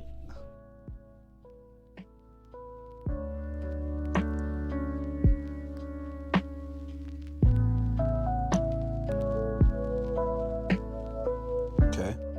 I actually really like this color for doing like kind of a darker burgundy blush. I don't know if it's like really doing anything for like an East Asian skin tone necessarily, but it is looking nice at the very least. I don't know. Did I nail it or did I not nail it? I don't think I nailed it. I think if you guys saw my reference, you would definitely say I did not nail it. And it is too yellow. The glazing. I think it is too yellow. Yeah. You were trying to aim for like a Japanese skin tone, correct? Yep. Yeah, I would say it is too saturated yellow. Okay. I do have some other colors that are like in the brown range that I think will be more useful when trying to figure out like what colors to use here. Or sorry, like what mixes to use. But I was just trying to see if I could do it with just straight up primaries.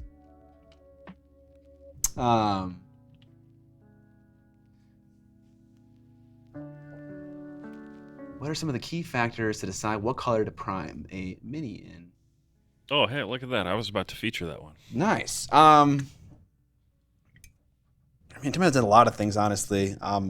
If you have like a model that's largely one color, obviously it makes sense to prime the model that color. If you have a primer that matches the tone you're going for. It's a hard question to answer. I feel like I prime most things in black, and then if I need to adjust the model, like if I'm painting a white model, for instance, I'll give it a zenithal highlight with like maybe a 1 or 2 steps of gray and white. Because then I kind of get to that whiteness faster, but I still have black in the deepest, darkest parts. I don't know. I think mostly I do zenithal undercoats without even really thinking about it. Okay, let's try to test their claim that if I water down a paint in a 1-to-1, it operates like contrast paint. So let's take this nice verdant green, green 2. Green 2. 2. Standing by. At Adepticon, I wish I bought Antaeus for Arena Rex. That is the dude with his acorn out. Yeah, I didn't check out Arena Rex. You know, I feel like the company hasn't come out with many new models. Cause like I checked them out a couple years in a row at Adepticon, and their range was kind of just remaining the same. They add very few per year, but I'm pretty sure that it is, aside from when they're at cons, my understanding is it's basically just one guy. Okay. I could be wrong, but yeah, I picked up a bunch at Gen Con last year, and I'd already had some before that. Shout out to Brent when he did that video featuring a couple of Arena Rex models. I was like, yeah, I'm in. Cool. Greco-Roman shit. Thank you. Purchased. All right. Let's try this out. I'm gonna put some more paint in.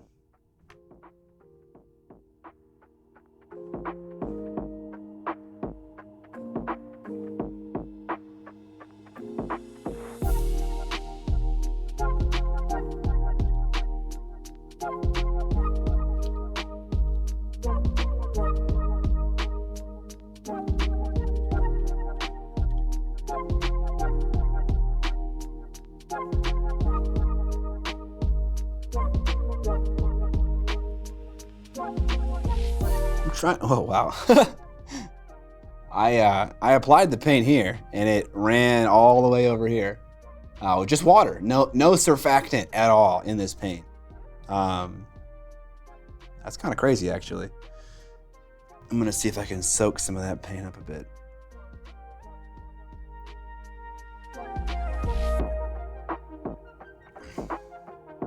Oh, that's what I forgot to buy. I still need Septimus.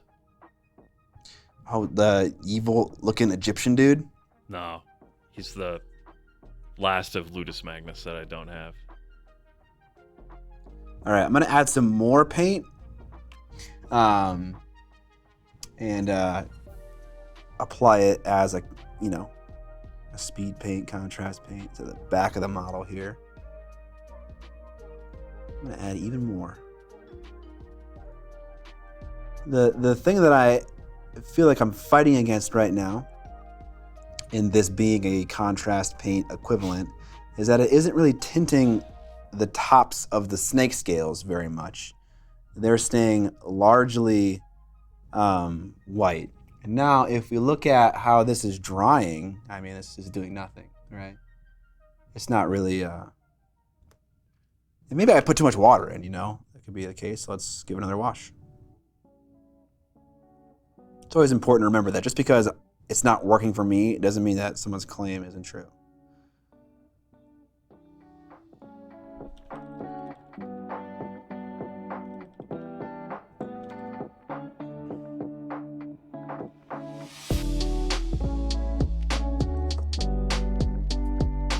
Okay, now we're kind of getting closer to a base coat equivalent. Surfactant, a word that none of us ever used until we started watching VidTV. True. He's a wise man.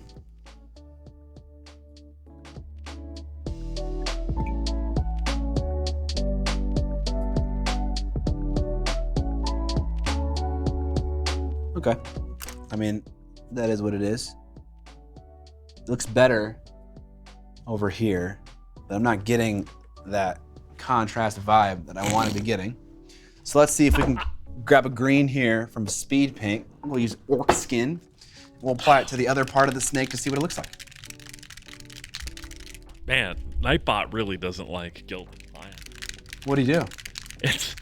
I gave him permission to post a link, and Nightbot keeps giving him timeouts for doing it.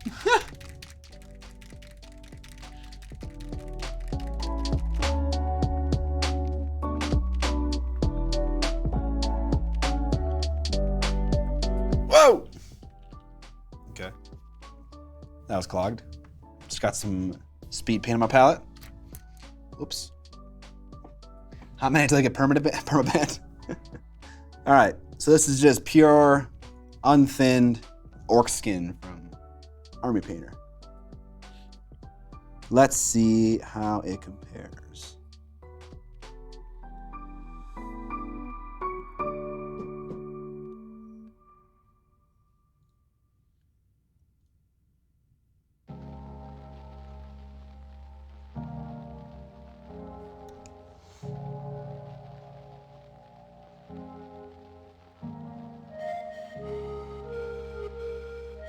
Man, I made a mistake, Scott. What did you do?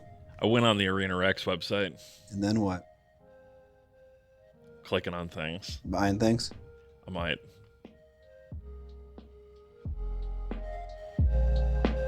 Do I need to remind you what you told me about how you had to live your life Yes. post-Decepticon? Yes. Like every other American? On credit cards? Not now, Evan. We have too many games to play. Do we? Yes. Is that how this works? Yeah.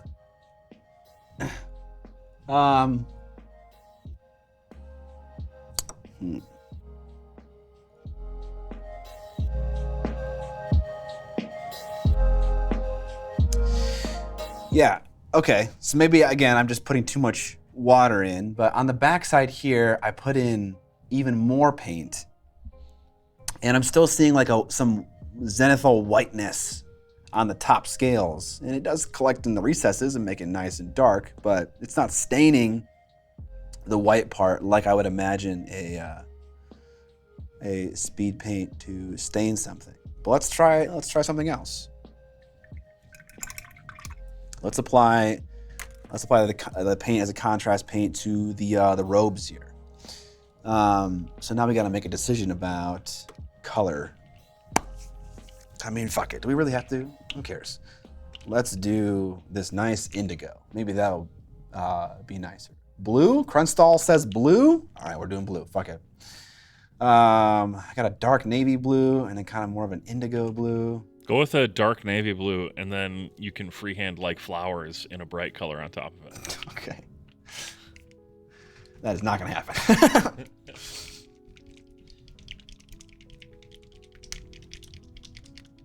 Blurple. This is, I don't know. See, I think this is too dark, and then we're not going to get a good effect. I want to give us the best shot I can get, and I think a little bit of a lighter color is best.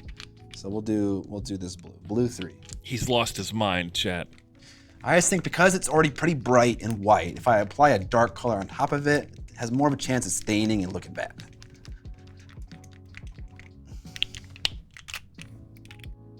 Okay. I'm gonna try really hard to do a 60-40 ratio here. It is a little difficult to make that happen just because of the difference in viscosity, but we'll do our best.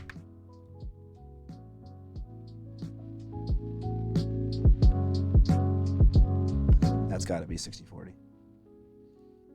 Well, maybe, who knows. All right, quick, go. There's water on the edge of the palette that's sucking it into the sponge.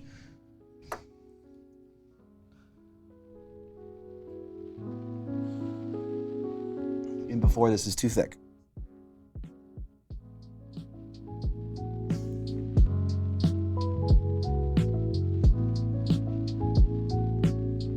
Seems too thick.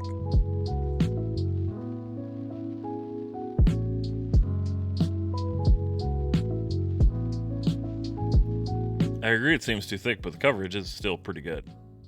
Yeah, I thinned it a bit more. Yeah, I see that now. Dipping my brush into the palette, but I think we're at a good place now.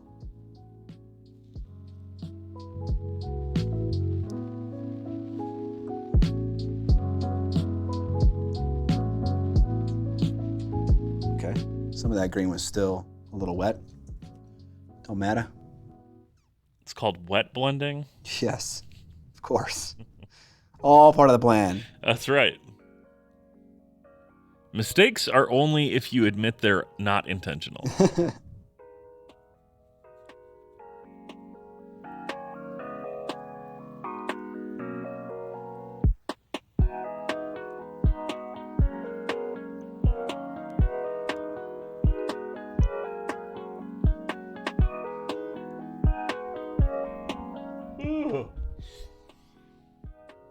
I need caffeine. Peter, turn off the gaming set. Immediately after I said that, I was like, oh my god, what if it turns off the gaming set?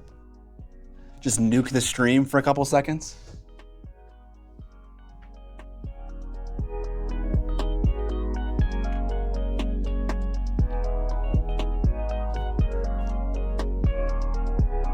I think she's got some skin tone showing on the shoulders and there.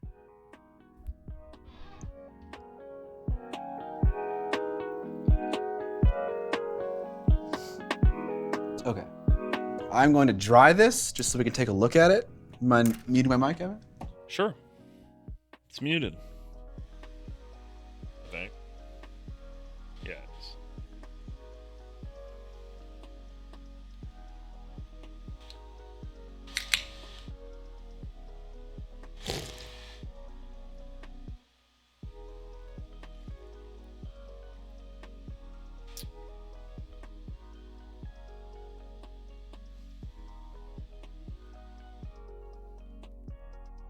Muted. Thank you. Mike Genie says, the more that I look at the face, the more it looks like makeup instead of bare skin, which kind of works in my opinion. Yeah, that's fair. I'm not getting a contrast paint, speed paint, instant paint look. Maybe more so on the back here. Like, of course, there's a little bit of darkness going on in the washes, and we can see like like right here. It's lighter right there. A little bit of wet paint still there in the recess. Definitely darker right here, lighter right there. Could be, operate like, that could be happening because of the Zenithal highlight. I'm more so looking for darkness in the recesses. And you're kind of seeing it right here in these folds and some in here. Azathoth says, is it intended to be like a contrast paint? They did say that. They sent me a little thing to read about the range and why they're numbered and the way they're numbered.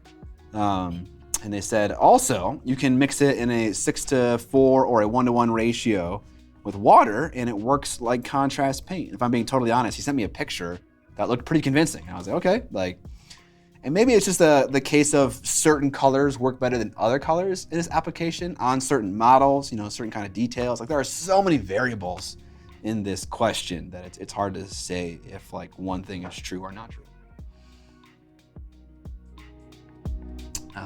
I've never had much luck on larger flat surfaces like robes with contrast paints. Yeah, I mean I totally agree with you. That is less of a good thing, but I felt like this had a decent amount of, I don't know, what do you call it? Surface undulation that a contrast paint would do well. I also tried it on the snake here as well, just to get two different surfaces. Is that what we're going with? Really, is surface undulation? That's what we're doing now. Yeah. All right. What would you say? Surface heterogeneity? I am not Adam Ragusa, and I am not putting the minis in my mouth. Okay. Has anyone actually played Bushido? No. Is it any good? We tried a demo, but it didn't really say anything about the game, really. It didn't expose enough of the mechanics for us to really understand if the game is good or not. The only thing that it exposed was the hidden dice mechanic, which I thought was pretty neat. Yes. I agree. That is pretty fucking cool. Which, if you're unfamiliar, when you attack someone, you have a value of dice that you bid. Say you have an attack stat of 4. So when you attack someone, you bid that number of dice, 4, either for defense or for offense, and your opponent does the same thing. Look at the same stat on their sheet. And then you compare, like how much dice did my opponent do for offense and defense. So being attacked is an opportunity to be aggressive if you are the defender. And then you roll dice on a chart and you apply damage like normal, but it's cool that you can, kind of do that kind of fun dice bidding thing whenever you get swapped. Whenever you get hit. I love getting swapped.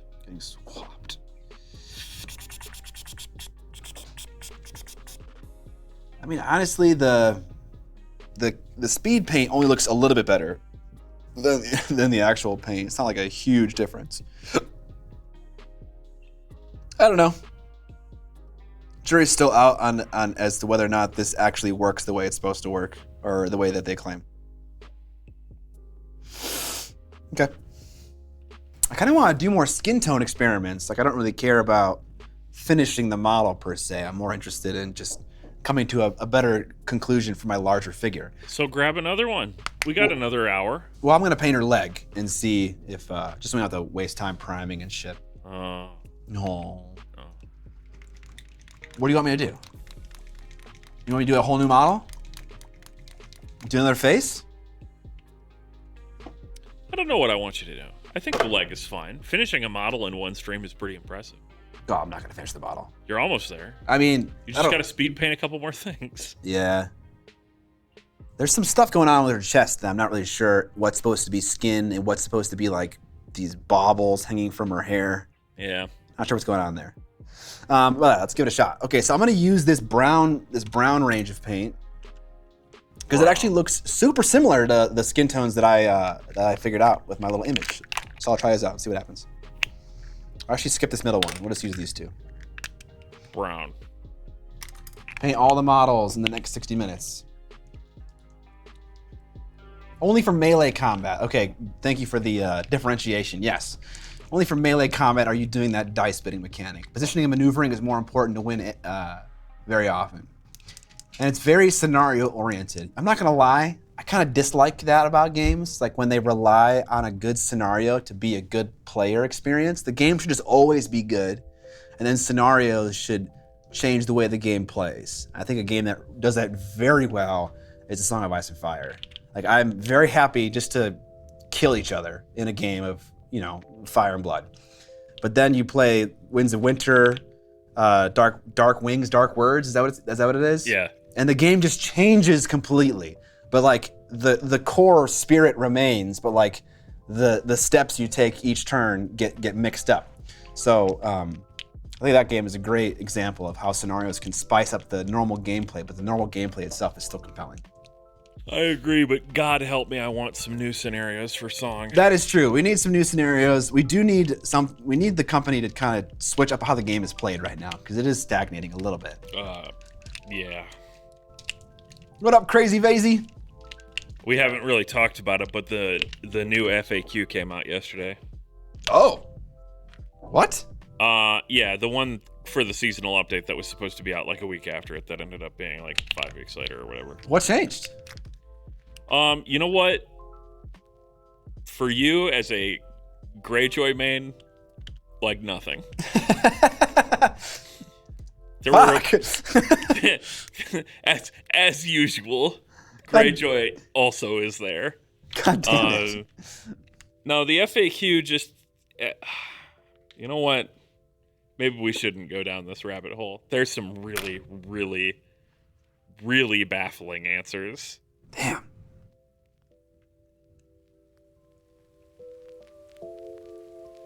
What was the purpose of the change? That's a great question, Scott. And God damn it. It's in some cases I think the answer is of a mystery to everyone except whoever decided to put that change on the document, whether that's Fabio Curry or Michael Chanel. I don't know. But many of them, this seems to be a reoccurring pattern with the game where the community says, hey, so we have this interaction, and clearly by the rules it's not like 100% solvable, but we think it's either option A or option B. And it's just basically like this thing wins out or this thing wins out.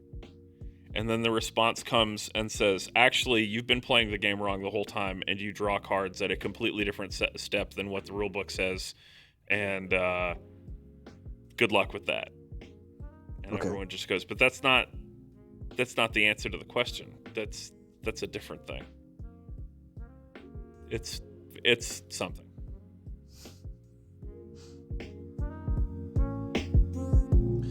Don't worry, kitten. There's still plenty of people playing every Wednesday at the Source. I know you're local, so come on out. We'll teach you to play.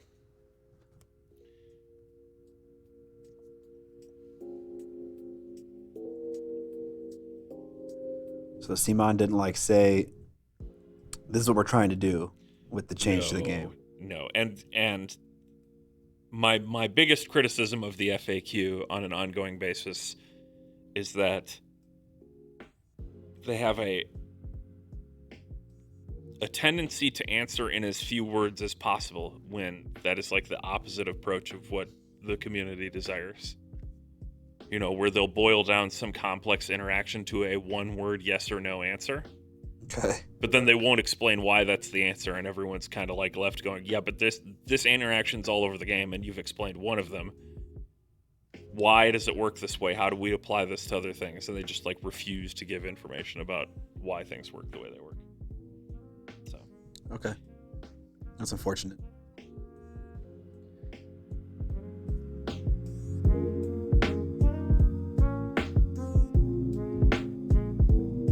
What's going to be our second game stream this month? I'm thinking that I want to do one-page rules. Ooh.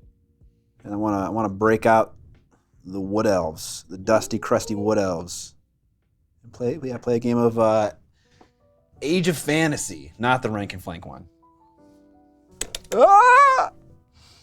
Are you going to go to the Return of the King 20th anniversary showings? Dude, fuck yeah, dude. I might even use it as an excuse to get my wife to watch the rest of the trilogy that she hasn't watched yet, so she can be ready for the showing in theaters. I didn't know they were doing that. That's fucking cool. I would love to do that. I don't need an excuse to watch Lord of the Rings. I could literally watch it whenever I want. It's so enjoyable. She has not seen them all. I feel like she's seen like 70% of the first one, and that is it. So it's pretty sad.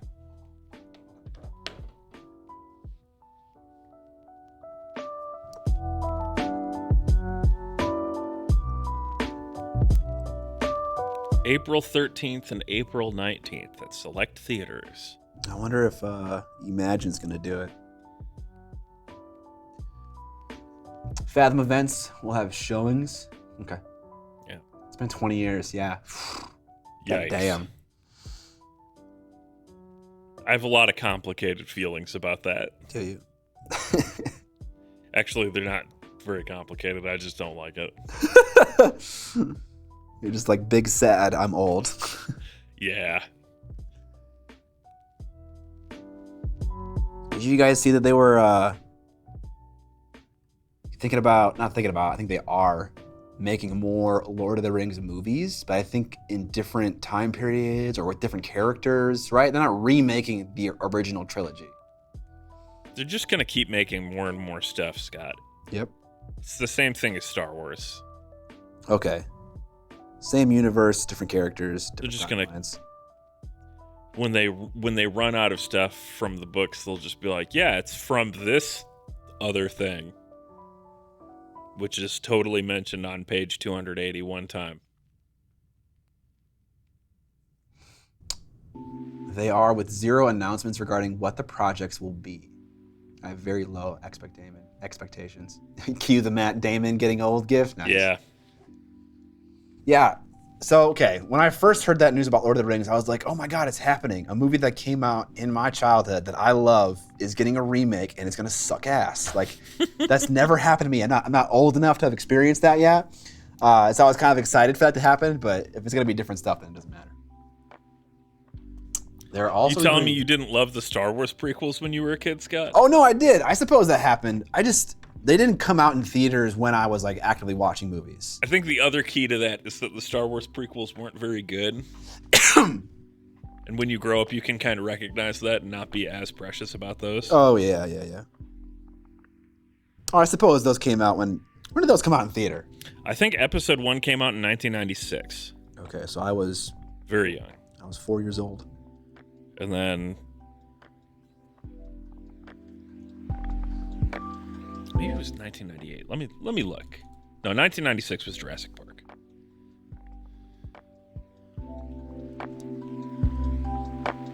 $1999. Okay. So you were 7 years old.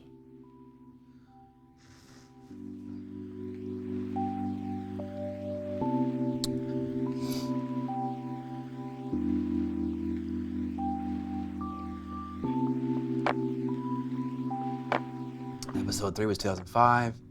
Episode 1 was 1999. Okay.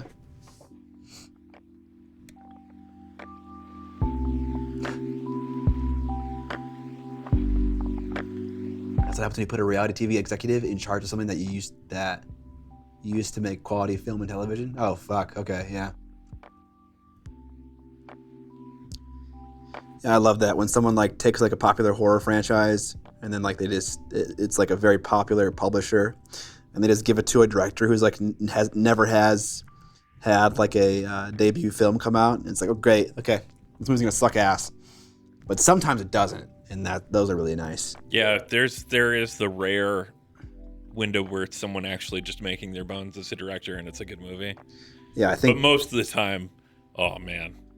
Yeah, it's troubling. I think. Where can we find a director that'll do this movie for $10,000?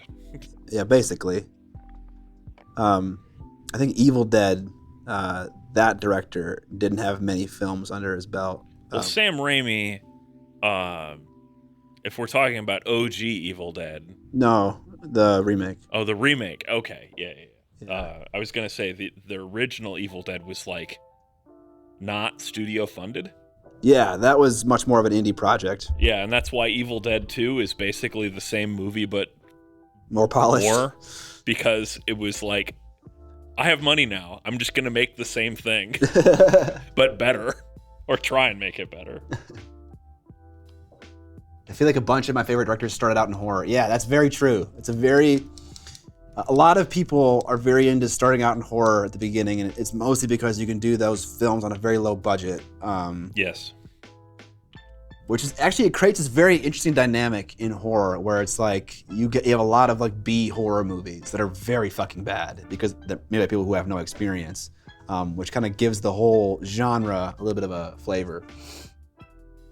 Mike Jean says he's so excited for Evil Dead Rise. Dude, so am I. The trailer is absolutely insane. It's gonna be great. Comes out in April. Do you know that the guy that directed the 2013 Evil Dead is making a Alien film? No. What's that guy's name? His name is Fede Alvarez. Okay, yeah. Alvarez. Yeah. Apparently he is working on untitled Alien film. That's cool. Director, writer. I'll check it out. I'm convinced Texas Chainsaw Massacre is good just by coincidence. I mean, that could be true, you know? Who knows? Maybe even, like, I don't know what happened when the film came out, but like maybe that film was hated when it came out, because like, you know, it's kind of weird. Which Texas Chainsaw Massacre are we talking about? The very first one from the 70s. Okay. Because there's only like, you know. There's a lot, yeah. There's a fucking lot. Alien Romulus. It has been rebooted with the vanilla title 3 times. Or rather, I shouldn't say rebooted. There's the original in 1974, and then there was the reboot in 2003, and then there was the reboot this year. And the reason I thought you were bringing that up is because the guy that directed Evil Dead 2013 was a producer on the 2022 Texas Chainsaw Massacre. Oh, okay. Personally, I think the series peaked with Texas Chainsaw 3D.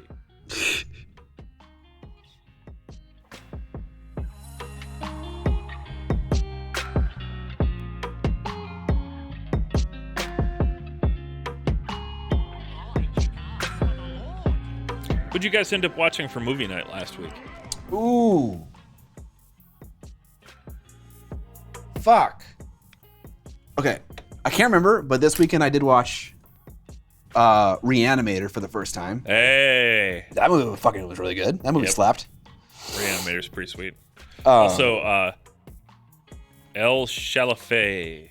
Shalafai? Subscribed with Prime, 2 months. Hey, thank you, El Shalafay. Shalafai. He's doing it. He's watching the movies. Let's see. I also watched a movie called The New Barbarians, which is a ripoff of... The Old Barbarians. The Old Barbarians. No. It's a ripoff of Mad Max. And there is such a twist in the movie. I don't want to spoil it because it just comes out of fucking nowhere and then leaves and says nothing. Uh-huh. So if you want a shit movie to enjoy, you should watch The New Barbarians from 1983. It's so bad. From Beyond is also amazing. Me and Alex watched a movie called, its American name was A Sword and the Dragon. The name it came out with was Ilya Muromets, which is a movie from the 50s. Ah, yeah. Yeah, it's a Russian/Finnish production, a fantasy movie. The New Barbarians, by the way, is also known as Warriors of the Wasteland. Ah, okay, yeah. So if you're looking for it on a website, you might find it on either title. It's Dark Elf. Shalafai. It means master. Oh, cool. I've seen the From Beyond. Very good movie. I don't want to spoil this 40-year-old movie. I feel like most people haven't seen The Barbarians. Cause man, if you guys have, you're not reacting like I would imagine you would react in chat. I think the thing with spoilers for movies is I'm okay with giving spoilers for stuff that like just left theaters. Like you had your chance to not have this spoiled for you if it came out, 6 months ago, 12 months ago, whatever. But a movie that came out in like the 70s or 80s or even the 90s now, honestly, it's like I don't want to ruin that experience for you, and it's no longer part of the popular culture zeitgeist. I want to protect that for you. The New Barbarians, I haven't watched that in, I don't know, probably, that was around the same time I moved into my house, so 9-10 years ago. And, yeah. I mean, do you want me to spoil it? I don't. Have you seen it? Yes. You've seen the new Barbarians. Yes. So you've seen the dudes with the big padded shoulders and the Templars running around killing the last remnants of humanity. Mm-hmm. Okay. So you know what I'm talking about? That happens. Yes. Like, okay. Yeah. I'll spoil it because it's fucking hilarious. But you guys should watch it because it's more fun to experience it. How much do I have to pay to get you to watch? Nothing. I mean, what movie? Unless it's a shit movie, I will watch almost anything. I mean, even if it is a shit movie, I'll I still was watch about it. to say, what are you talking about? If it's a shit movie, you're more likely to watch it. Yeah, this is true. You'll be like, shit, yeah, I'm in. Oh my god, the whole thing was filmed in Italian and dubbed into English? Yes. Yes. Now we're talking. It always reminded me of Death Race. That's one that's on my watch list that I haven't seen yet. But yeah, Death Race is pretty sweet. Yeah. Okay. I finished the leg. I don't know. It looks yet less yellow. Well done? I don't know. Is it better? I don't know. Watch Brazil. It's the worst movie ever. God, that hurt. He's joking, Picotto. He's telling me that it's bad to entice me to watch it. Last year at Marienbad, watch it. You need to watch The Barbarians. Oh, I've seen The Barbarians. That movie is fucking terrible, but it's great. Okay. Let's see. It's called Last Year at Marienbad. All right. Let's see if it's on Letterboxd. Normally it is.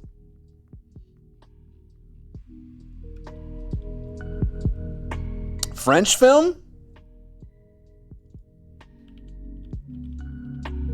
Here's the synopsis. In a huge, old-fashioned luxury hotel, a stranger tries to persuade a married woman to run away with him, but it seems she hardly remembers the affair they may have had or not last year at Marienbad.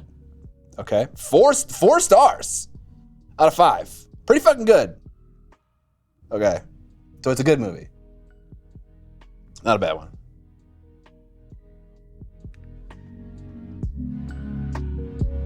Yes, Had the Thoughts. Definitely have seen that movie.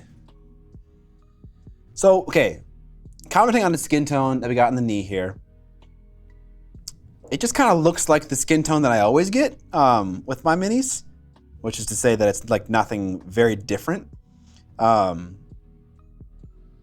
want it to feel different, but I think maybe the scale is challenging to get it to feel different. I don't know. Had to watch it in film school. Okay, yeah, I can definitely see that. Buckaroo Banzai had to be renamed in Asia because Buckaroo sounds like a really bad Chinese swear. Okay. Go geisha makeup. I could do geisha makeup. I thought about doing like geisha lipstick. So it's kind of like inspired by, on my bigger figure. So it's kind of like inspired by Japanese culture, but not like the whole model obviously is a geisha.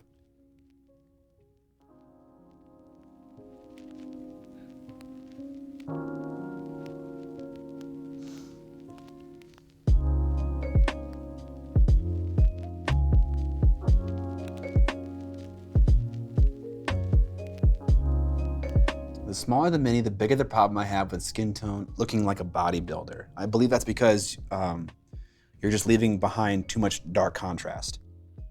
You're giving the muscles contrast. Too much. You're making a mini look like it's flexing all the time. Too much contrast. Too much. You need to paint over some of those dark lines with mid-tone, which feels counterintuitive, but that's what it takes.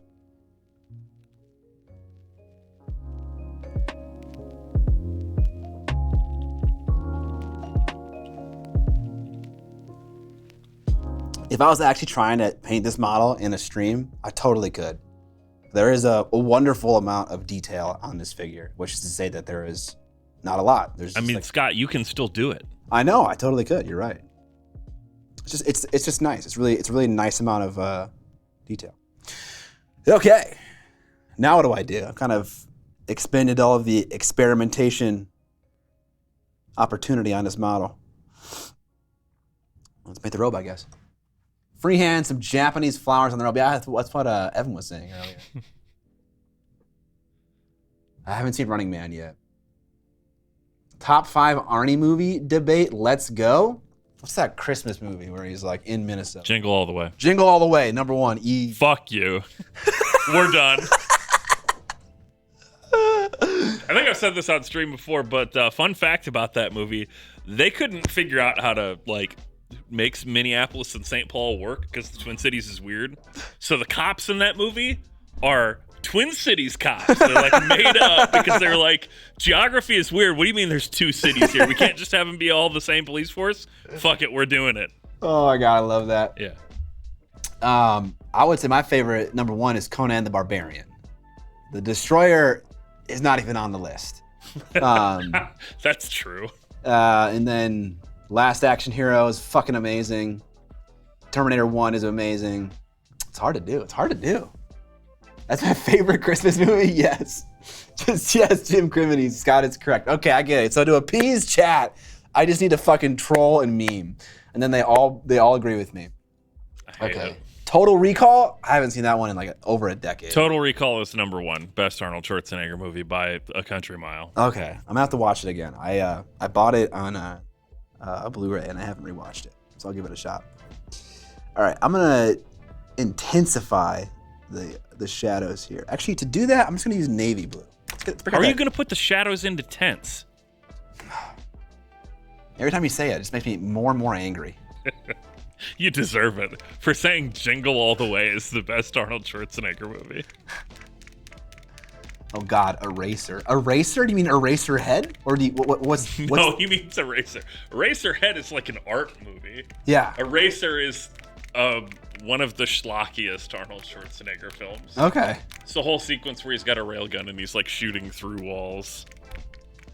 My Clang says, they filmed near my work in Minneapolis for Jingle All the Way. It was July. They put a ton of snow early morning and a bunch of drunk dudes wandering around were so confused about the snow and it was 85 degrees. That's hilarious. Yeah. Battlefield Earth. Haven't heard of that one. Muse. What? He's not in Battlefield Earth. Well, I think he's just talking about bad movies. Oh, okay. Sure. Battlefield Earth is the weird Scientologist propaganda made by shoot, what's his name? The guy that was in Pulp Fiction and stuff? John Travolta, yeah. Yeah. Okay. Thank you, Azathoth. You said it like right as we said it. This is called Battlefield Earth. It's a notoriously baffling film. Fuck. Look at this fucking poster, dude. Yeah. Wait, who's Travolta? None of these guys? No, he's the big guy in the top corner. He plays. Is this Travolta? Yeah, that's John Travolta, man. What? Yeah. It's. Oh my God! I don't think I've ever seen a score that low. Well, I should have. Hold on. What the fuck is The Room? All right, that's going on the fucking list. What the fuck is The Room? You mean score-wise? It's probably bizarrely high. It's 2.6. Yeah. Okay. I mean, I know The Room. I just don't know the score on Letterboxd. Yeah. I understood what you meant, but you said, "What the fuck is The Room?" Like. Yeah. Fucking A. 1.1. All right. It's almost unwatchably bad. You know, this is one of those things about bad movies. There's a certain charm to a earnestly bad, low-budget movie where you can see that they're trying to achieve something great. Yes. Battlefield Earth is one of those movies that had a real production budget that achieves what it sets out to. It just is so baffling. It's so bizarre and bad that it's like they didn't miss the mark. They just expressly set out to make a movie that anyone with like a functioning brain would look at and go, "What the fuck is this shit?" I love it. I can't wait to watch it.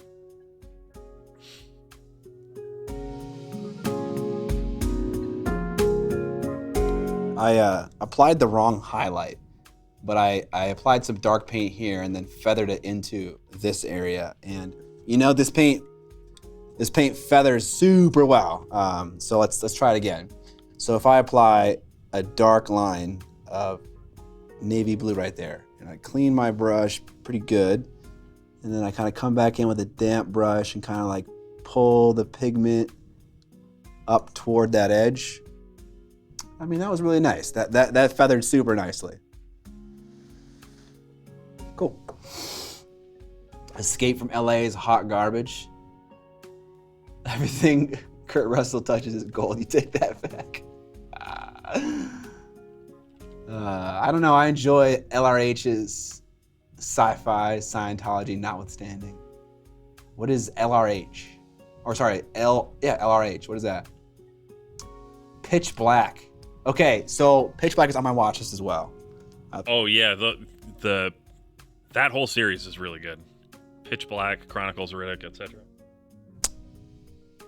I do like Chronicles of Riddick. I haven't seen it in a really long time though. Chronicles of Riddick is like big dumb space fantasy, and I love it. I know. I love big dumb space fantasies. Same.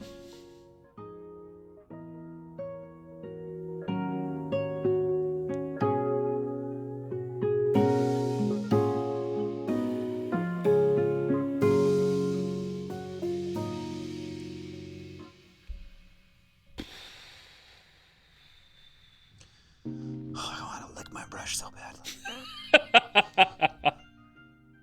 It's such a pain to have to go for the cup. It's rough, buddy. I've seen John Carter. No, I have not seen the John Carter of Mars. The Dune movie, whatever it's supposed to be.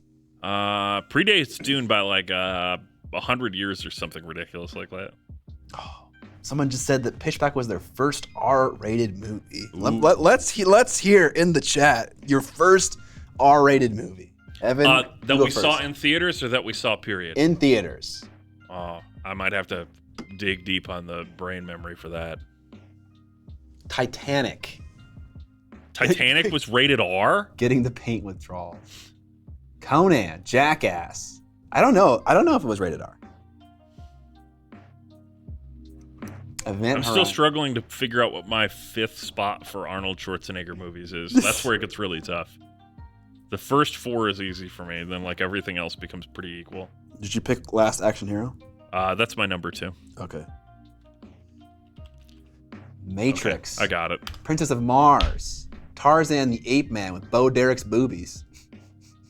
That is the order. Oh yeah, if Mars Attacks was rated R, I don't think it was, but if it was, then that's the answer. Jupiter Ascending, Deep Rising, Resident Evil 7. Ooh, that's a good one. I think for me, it was either The Strangers or 300.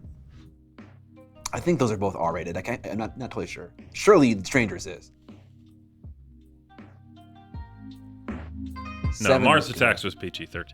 Leaf Strider, you and me, bud. 300, let's go. The Strangers was great. You know, Mike Genie, if you and I share any more opinions, we're going to have to just... I don't know what I'm saying right now. But all I'm saying is we share a lot of the same opinions about movies.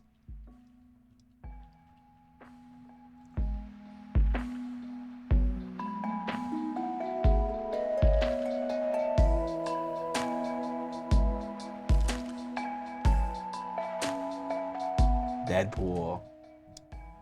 It was Fire in the Sky R? I don't know. I don't know if I've ever watched an R-rated movie in theaters. Honestly, PG-13 movies are just like...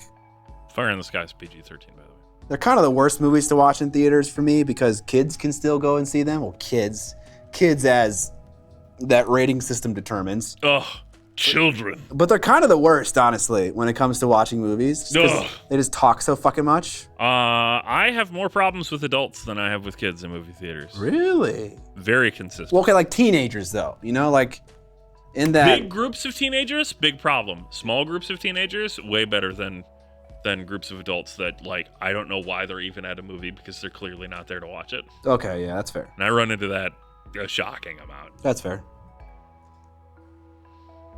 Alien versus Predator. Jurassic Park was PG-13.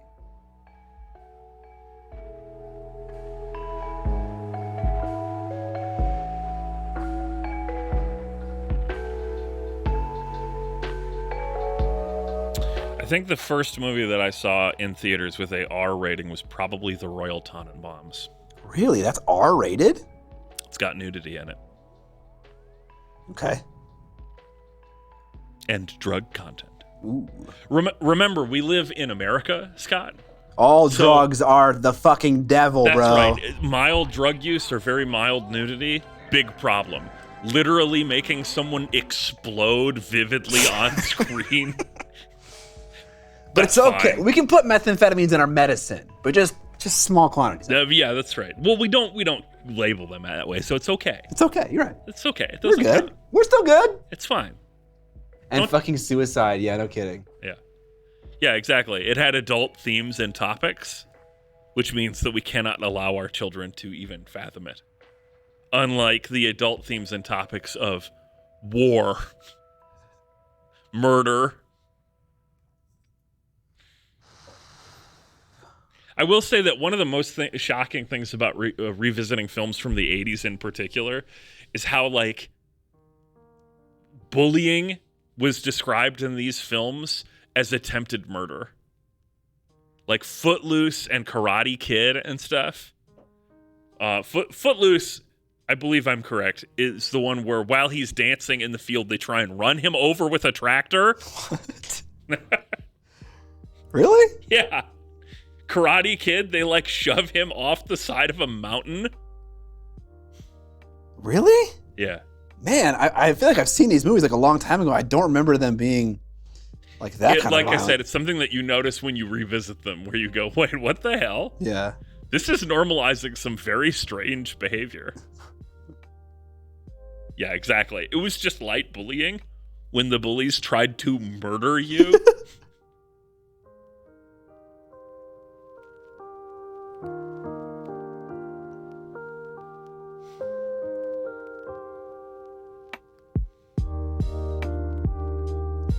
Freaking I love painting robes is so satisfying. Just nice little soft volumes. Blue is a nice color to paint with. It's not hard.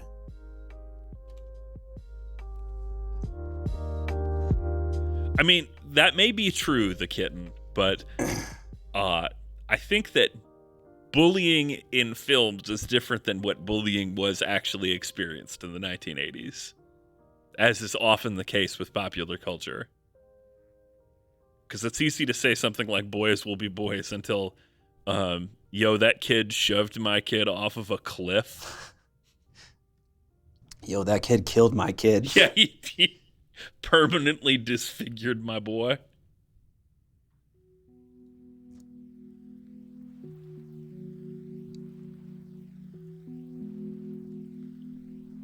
'80s comedy was attempted murder and sexual assault. Yeah, '80s comedy is definitely in the territory of sexual assault. Oh yeah, no, we haven't even broached that one because that's the much more dangerous topic. But yes, my God, Revenge of the Nerds is like send them all to prison. We're done here. I don't know if I've seen that one. It's like peak '80s teen comedy. What's it called? Revenge of the Nerds. Okay. All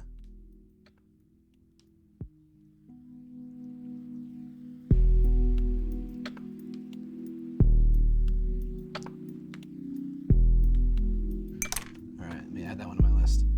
Straight up rape? Ooh, okay. It's like I can't really handle that very nicely. it's there's a sequence where they plant cameras in the girls' like locker room or something. I can't remember if it's a locker room or bathroom. And hide all of the clothes or towels or whatever, quote, as a prank. Just like, that's not a prank, bro. That's no fun. Weird Science 2. I remember watching that one a long time ago. In high school in the 90s, a bully stabbed me in the arm with an X-Acto knife during art class. No one cared. I still have the scar. It's just a prank, bro. Oh, God. I mean, it was one of the pranks of all time. Think about you remembering it now. Oh, my God. I'm just joking.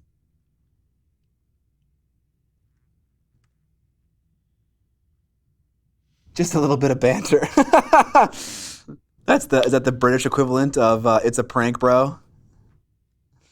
I love that.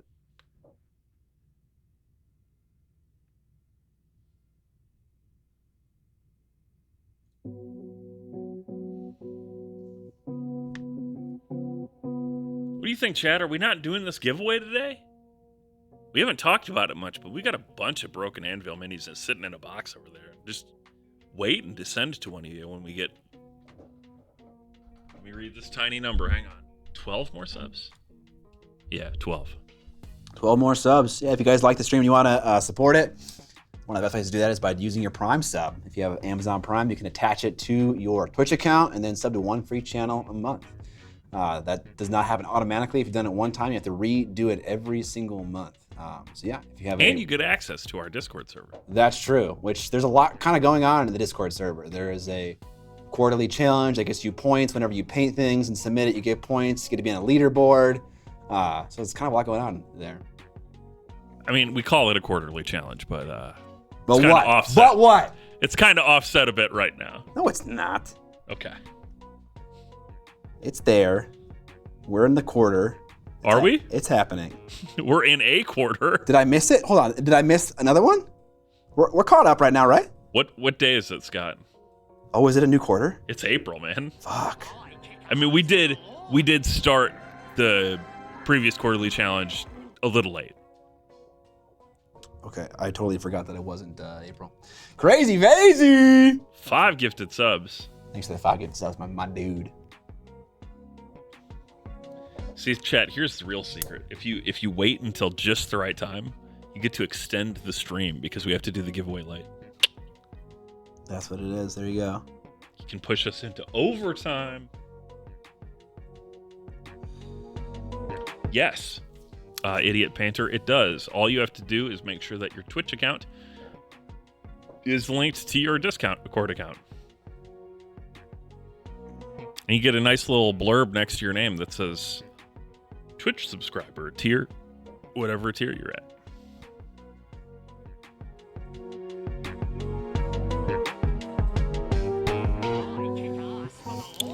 Okay. Dead Zone, or is it Deads173 subscribed with Prime? Hey. Thank you. Appreciate the sub. Crazy Vazy. Haha, like I made you do the other week? What'd you make me do the other week? Oh, yeah, the overtime giveaway on my stream. On your stream? Yeah. The one... I mean, the one before Adepticon. Oh, yes, where I was editing that special video. Yes.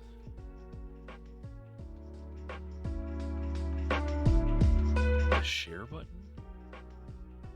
I don't know what you mean, Xander Zone, but I do appreciate the reference to Triple X. Which I'll tell you what. That was the first DVD I ever bought. Ooh. If you want to go down another movie road. I want to go down every movie road that exists. I don't know if I know that, though. I don't know if I know the first one I bought.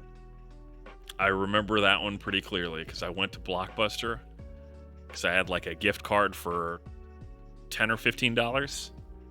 And I was like, I am going to maximize my money and get a bunch of stuff from here. I got like 6 DVDs, but the first one I was like, Triple X, I'm in. Vin Diesel, he's the best. And I have never been more correct about anything in my life. You follow Vin Diesel on Facebook by chance? I don't. The content that man posts to his Facebook page is fucking bizarre. He is the most interesting person. I think he realizes that the majority of his community are like 40-year-old ladies, and he panders so hard to that audience. He has a very interesting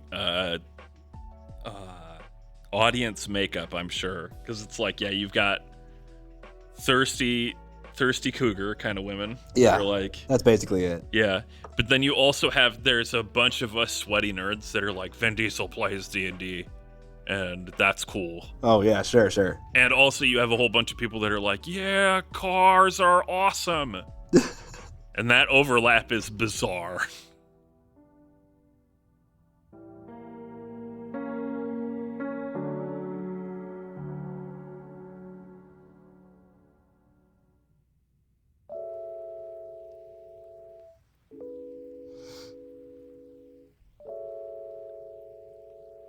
Oh, I think I missed a mold line. Oops.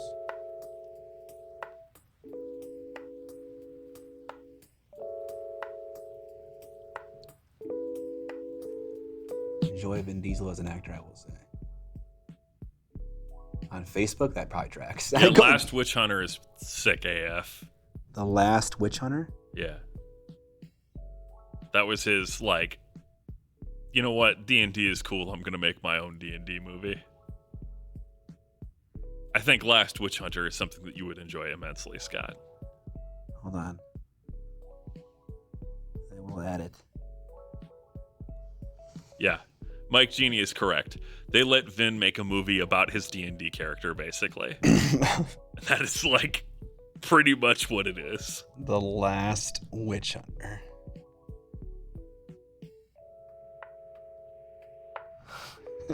Wait, is this like a modern witch hunting?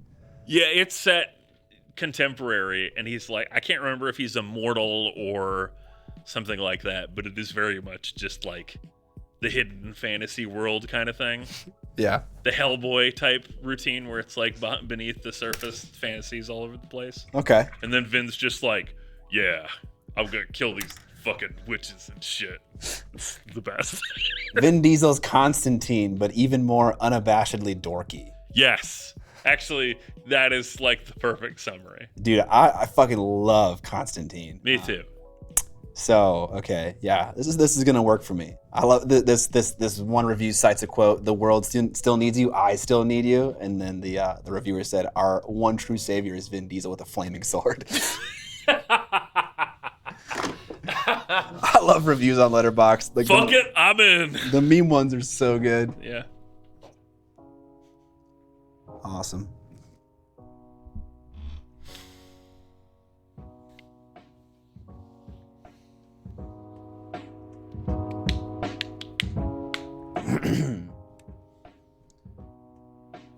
Alright. Just adding some highlights to the robe. Some of them look a little, a little stainy. Vin Diesel movie tier list. Let's go, chat. I mean, that's going to be a lot more controversial than Arnold Schwarzenegger, I think. Chronicles of Riddick is definitely number one.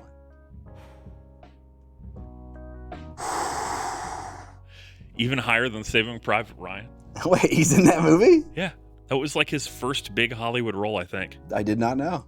He was one of the many squad members. He does not have a huge role.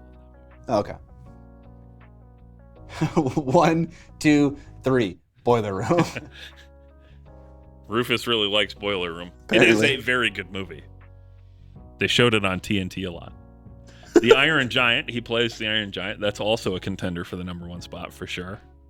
Pitch Black is great. Chronicles of Riddick is great. Obviously, the Fast and the Furious franchise is great.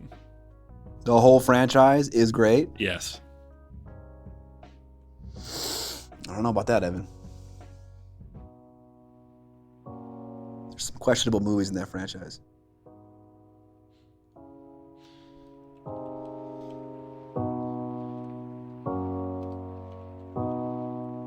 Also, Vin had a hand in several good video games. Such as?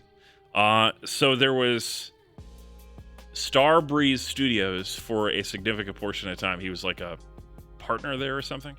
Mostly, I think he just provided some seed funding. But they made the Escape from Riddick game, Escape from Butcher Bay, which was, I think, maybe my favorite game on original Xbox. It was really good. Then there was a game called Wheelman that was brought up in chat, which was like a really bizarre GTA kind of ripoff, but it was also kind of like that game Just Cause. Oh yeah.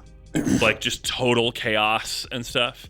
And I remember its killer feature being, they were like, in GTA you have to like run up to a car to take it or whatever, but in this game you just jump from car to car, and they called it skyjacking. That's so much fun. I love Just Cause. I remember watching a video review of Just Cause, and it's like, why do all these things? Just cause. Yep. And I was like, it's wonderful.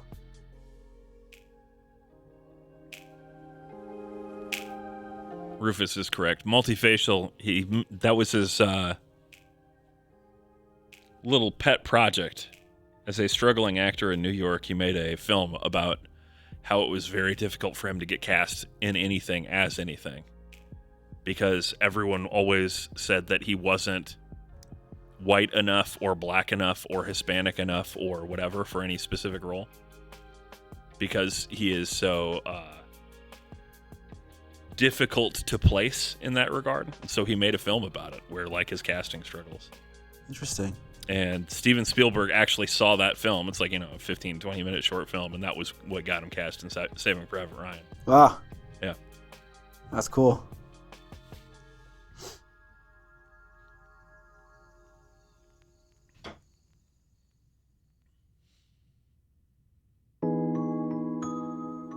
Didn't we have like an argument about like what his ethnicity is on stream? We like looked up his parents. We can't. He doesn't know his dad, right? Correct. Yeah, exactly. So he doesn't. But that was on stream, right? That was on stream that we had that conversation, right? Yeah, probably. Okay.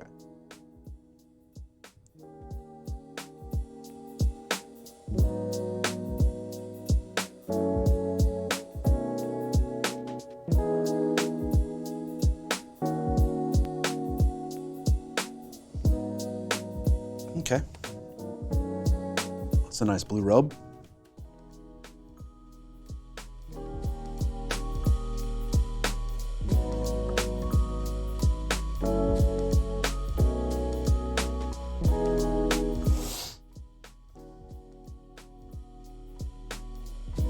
So what do you think of the paint so far, Scott? It's pretty good. It's not, I don't really feel it getting in my way at all.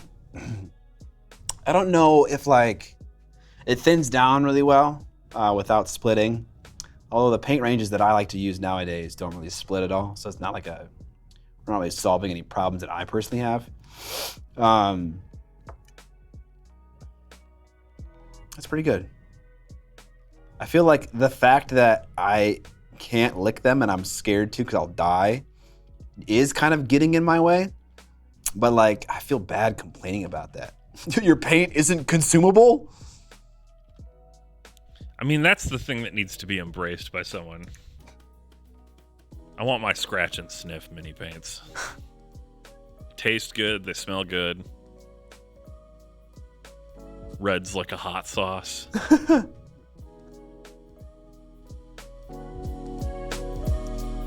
I was gonna paint this little ribbon on her waistband as a different color, but I'm not seeing where it's going.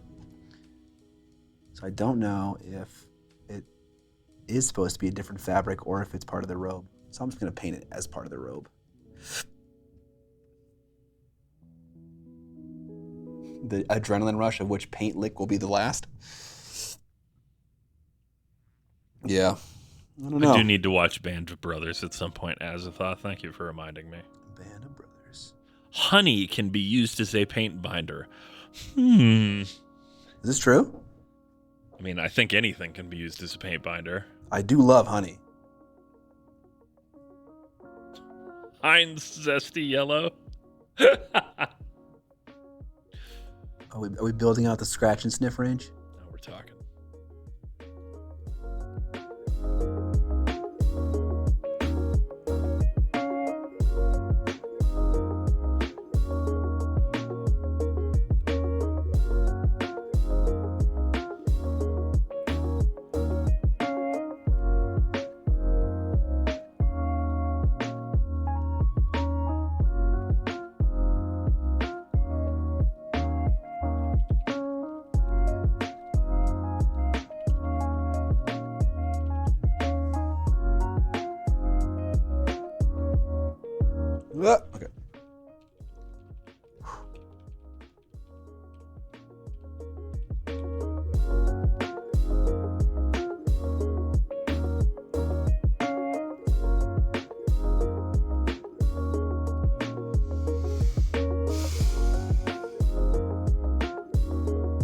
Boastful Baron wants to know, what would you change on your skin color for the model? More green? I guess that's the problem. I don't really know what to change to make it look more like I want it to look like.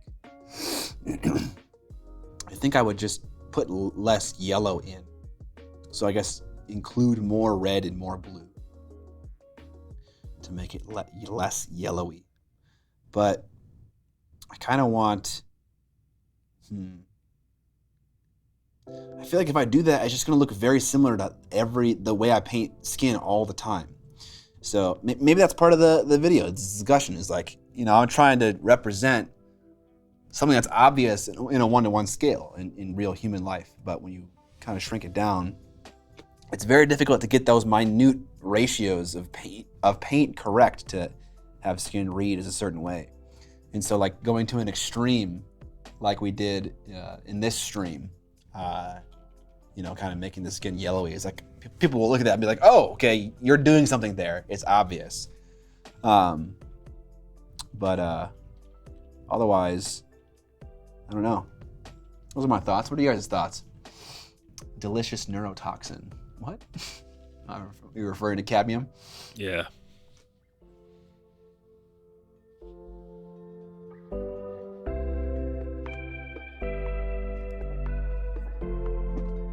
Okay.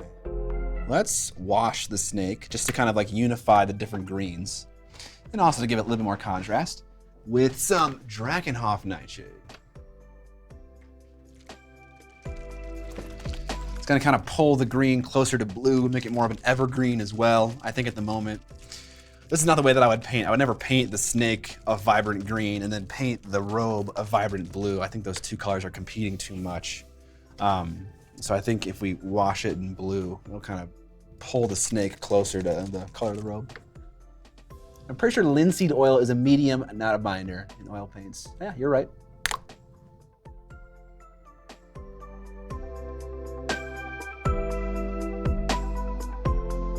Oh, okay, I'm an idiot. It's a medium, not a binder. As far as I'm aware, aren't those often the same thing? Binders are part of mediums. Gotcha. Or something.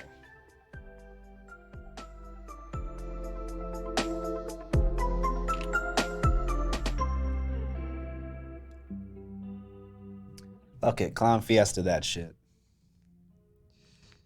Let's just get real crazy.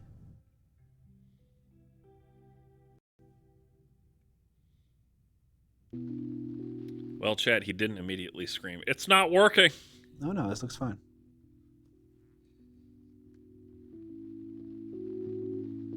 I did put too much wash on though. But it doesn't really matter because the thing that's immediately next to my green snake is blue robe. So if I get some of this blue wash on the snake, it's not going to cause much of an issue.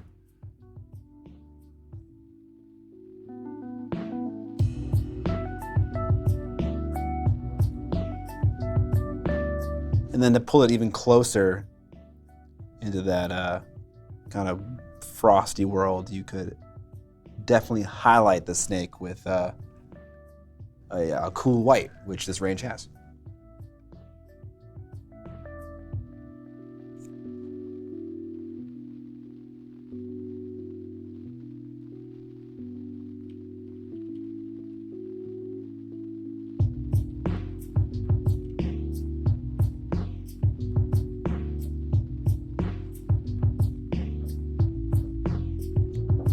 Cool white is my favorite Dorito flavor. Nice.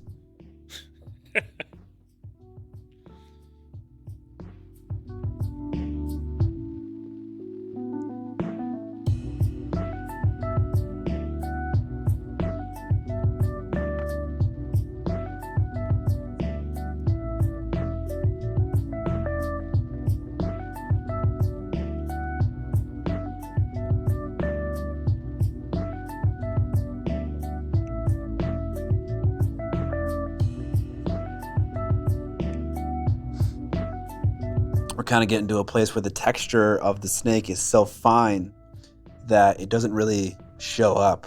The wash doesn't really show up at all.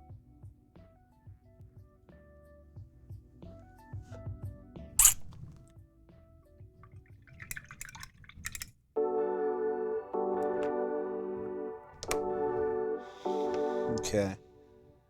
Now what? It's got a lot of ropes and strings and beads in our kind of midsection here. Let's see if we can paint that a certain color and give some more visual clarity to what's going on here. All right, what color for the ropes? Maybe a brown mixed with some blue. That'll kind of just get super muddy.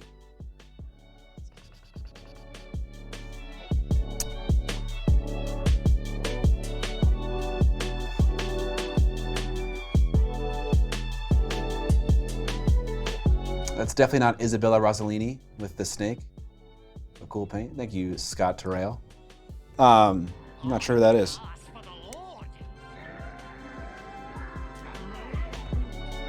Ricky Suzo subscribing at tier 1. Thank you, Ricky Suzo.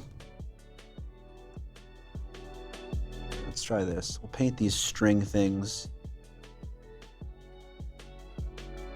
dark blue, and then we'll highlight them 1 or 2 times with a nice minty color.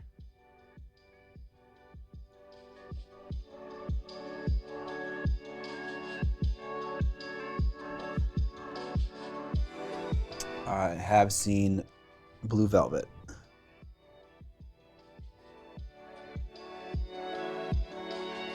I've seen a lot of movies, but I have a hard time remembering every character's name and stuff like that.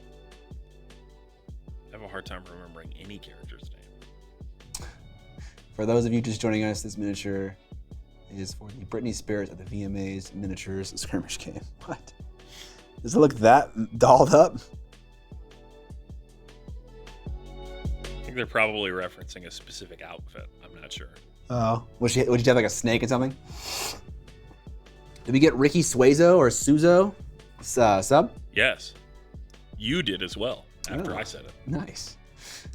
Dates me a bit. 1970s photo shoot by Vogue. Oh, I got you. She had a big ass snake. Ah, okay, gotcha. That's hair. That is robe. No, it's not. I'll make that string.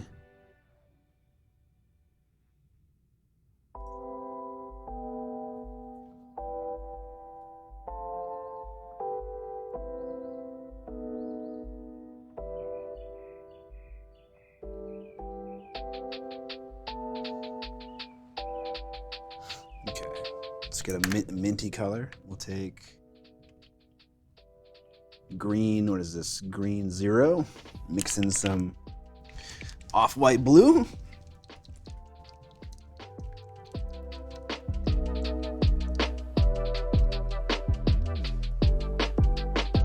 Got mentioned twice. This stream gives you twice the value per sub. Yes.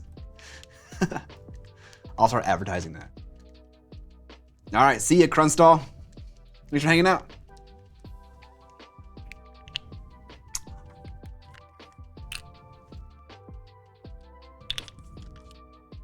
Can anyone tell me why when you shake up a paint, it wants to like explode?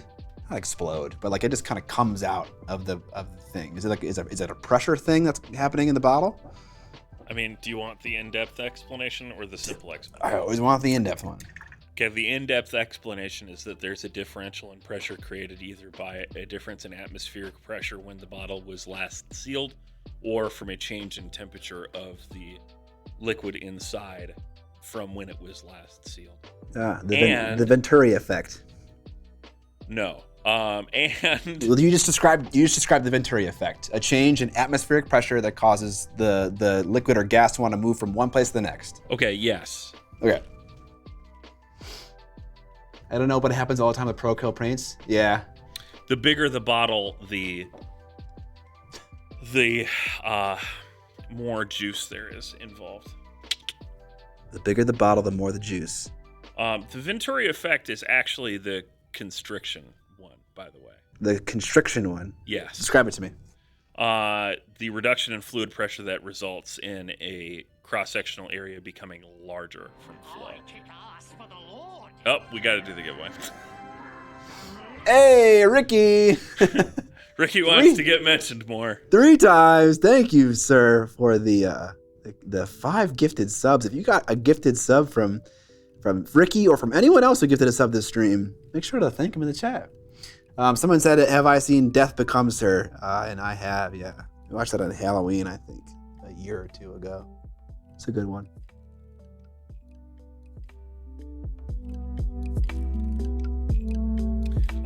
Anyway, the reason that you notice it after you shake your paints is because you load up the tip of the paint. If your Pro Acryl paints sit tip up for whatever extended period, and then they heat up or your atmospheric pressure changes, any of that kind of stuff, and you crack them open before you shake them, no paint will leak out. But if you shake them first, there's paint loaded up at the tip then. So, there you go. And yes, the giveaway is live. We got 14 minutes on the clock. Exclamation mark moist. Scott, you want to grab those minis? Yes, I do. There's actually a model in here that I kind of want to keep. Well, then here's what you do. You just don't show that one on camera. So there's this little baggie that I didn't think there was even a model in. Well, let's take a look at some of these minis. What we got here? Oh, it's kind of an unfortunate mold line right on the face there. Are there more bits in here for her, like her arm and stuff? Probably. Maybe they fell out in the bag. She's got her leg. There's a nice big head, you know? Let's compare it to the one we're painting right now, which also is very nice and large. But definitely bigger, right? So that'd be very enjoyable to paint for the face. So that's just the one. Bigger is better. Just easier, you know? It's like, how much can we get away with in the 32 millimeter scale such that no one notices, but it makes it easier for the painter? Like, that's the line you have to tread. Amp Lion subscribing with Prime. Hey! You guys don't need to be a sub to be involved in the giveaway. Oh yeah, I didn't even give the whole spiel. Yeah, you don't have to be a sub. You just have to follow the channel so we can send you a message. If you're in an area where you're not allowed to enter giveaways normally, hey, guess what? Don't enter this giveaway, thanks. Got this golem looking dude with a big old cyclopean eyeball right in the middle. Kind of cool. Rockman. Rockman. What else do we got? Oh, Evan, it's a dwarf. I'm changing the giveaway. It's a dwarf with an eye patch. And a big axe, big sword. What do you got gun? for weapon? Cannon? It's a big sword. It's a big sword. It's a big angry sword. Look at that fucking thing. Jesus. He's a stout boy. All right. Oh, there are bits in here. Okay, good. Just floating around. Yeah. Oh, mushroom people? Okay. So this, I believe, is also from their Patreon. They did STLs for a while, and I thought at one point the intent of the STLs were to turn them into real figures for their Kickstarter Dungeon Dwellers. Here's another kind of like gnome-like character. Again, nice big details. Are these Rivenstone minis? I believe. I think it's a mixture. I think like the skeleton guy was or is a Rivenstone dude, but I think the majority of these dudes are Dungeon Dweller dudes. Dungeon Dweller dudes. Look at that, nice. It's probably got some drum arms. Shroom people. I wonder if I can get my wife to paint it if I give her mushroom people. That definitely worked for my wife. She is into the fairies and the shroom people. I don't know how many of these minis you guys want to see, but kind of fun to check them out. Oh, we saw that one. It's fun to do it now that we're not pushing to get people to, subscribe so we can give these things away. It's already happening. If we were professionals, we would have done this earlier in the stream. We gotten people excited to give us a little bit of money to start the giveaway. Yeah. Oh, look at this armored dwarf. It's got that beard exposed still. This feels like a Rivenstone mini. Love the orc conga drummer. My wife will paint if I give her mushrooms. ... people. Nice. Yeah, this is a nice chunky model. I think the arms are even fucking... Oh my god, is that an arm for this fucking dude? Or like a bicep? Dude. Yeah. TJ Strider subscribing. TJ! Strider. Look at those shoulder pads, boy! Alright, one more. Oh, we got kind of more of a salamander-esque dude. What's the word for like lizard people? I'm being racist right now. I mean, lizard folk, lizard men, lizard people. Lizard. I'm joking with the racist thing. Lizard folk. Scaver! Thanks for the 21 months of subbing, my dude. Gecko Americans, please, Scott. Cool. It almost kind of looks more like a bird. But yeah, it's got like a amphibian tail and stuff like that. All right. Those are all the figs in the mystery box from Broken Anvil. I guess it's not that mysterious anymore, but that's okay. Right. You can join the giveaway by typing !moist in the chat. It's got to be a follower. That's it. I don't know what bag. Our winner can figure it out. I know. I'm trying to figure. I don't want to screw them up. Yeah, fuck it. Good luck. Is that the legendary Chicken Men of Kentucky? Yes. That is I, the Colonel. Oh. Wait, there are more models here.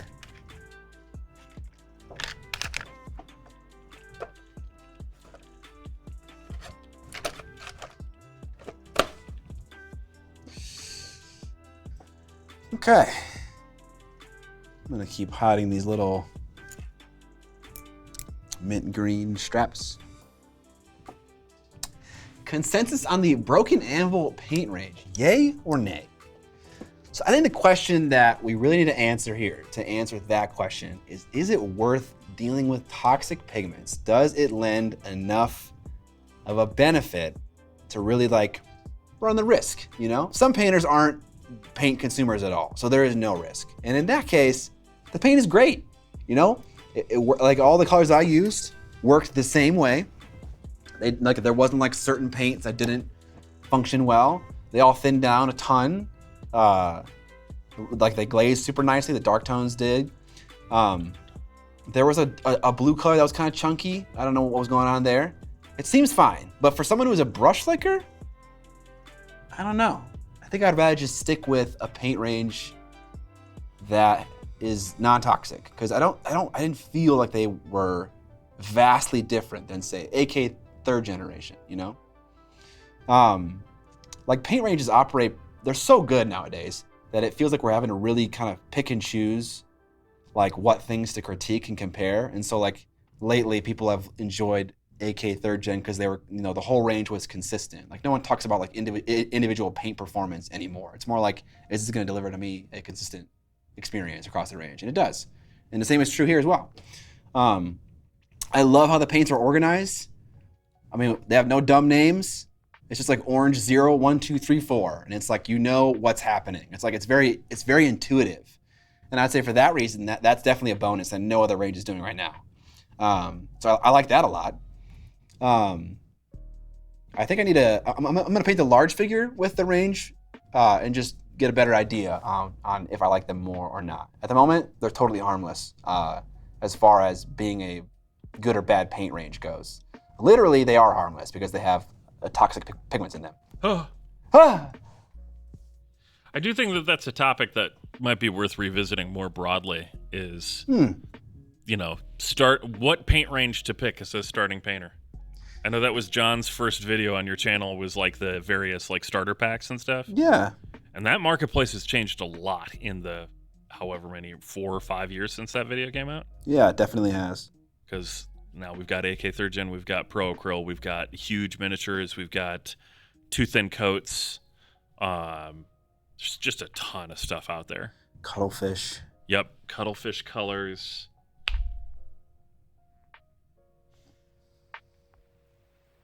A lot of options for consumers. Mm-hmm. I will die on the Pro Acryl hill. Love that.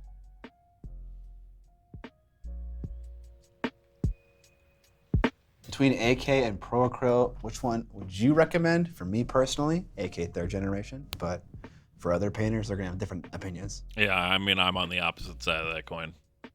There you go. What does that say to you as the buyer? You're good. You're in good hands either way. Yeah, I would agree with that. Where do you even get AK paints? At conventions and their website. Pretty much. I don't know. Supposedly, Scale Model Supply claims that they will at some point start carrying the actual paints. Oh, that's cool. Okay. I don't know if that'll actually end up happening. They do carry a bunch of their other stuff. Like, they have the full weathering rack, you know, of all the different enamel washes and stuff like that there. What was that one enamel wash that everyone loves? Streaking Grime? Streaking Grime. Yeah. A lot of stores have that. Yeah. They don't only have that, they have a bunch of other stuff. If you are interested in the giveaway and you don't live in a place that you aren't allowed to enter giveaways, !moist in the chat. That's going for another 3 minutes and 30 seconds.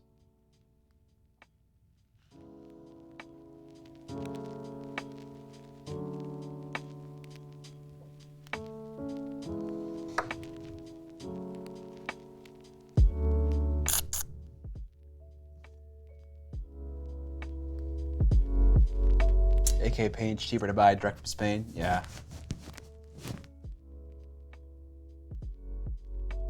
I don't know how to say your name, but you said Warhammer has models this cool. This is a Bushido model. This is from a different company.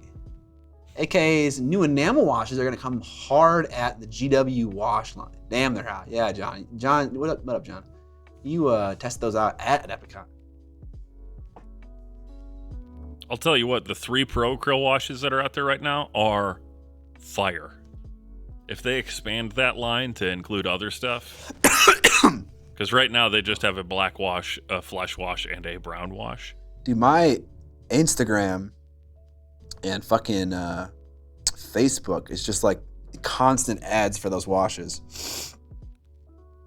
Maybe it's because I'm hitting it hard. I've had them for a while. I like them a lot. Oh, they've existed for a while. I kind of, for some reason, assumed they were a new thing. I think I bought them before the holiday season. Oh, okay, so yeah, they've been on for a while. So.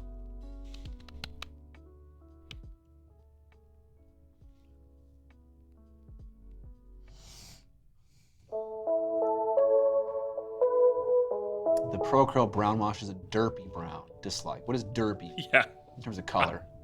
I don't know what that means. Maybe, I mean, some browns can tend more yellowy, more reddish, more something.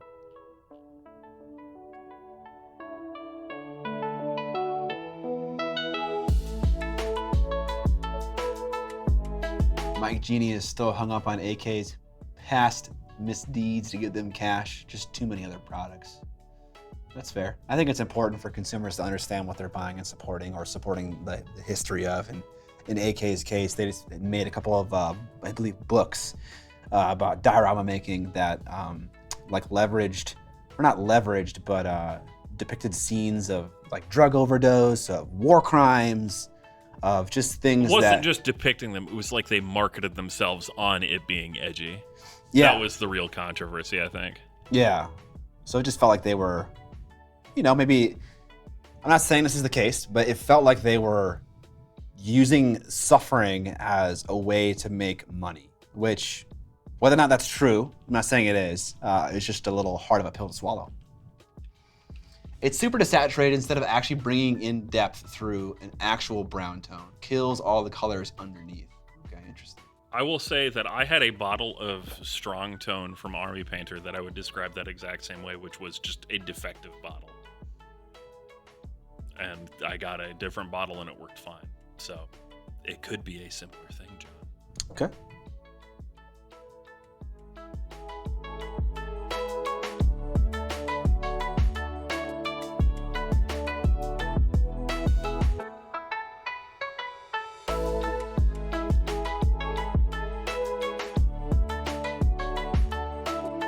All right. clicking the pick winner button. You better be in chat. Oh my God, it's Huddleston. Huddleston! One of the regulars wins.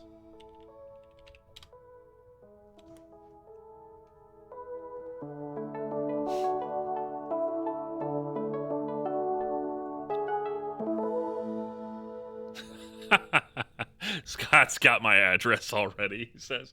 True. He's right, though. I actually do. True. Because I'm sending him some Guild Ball stuff.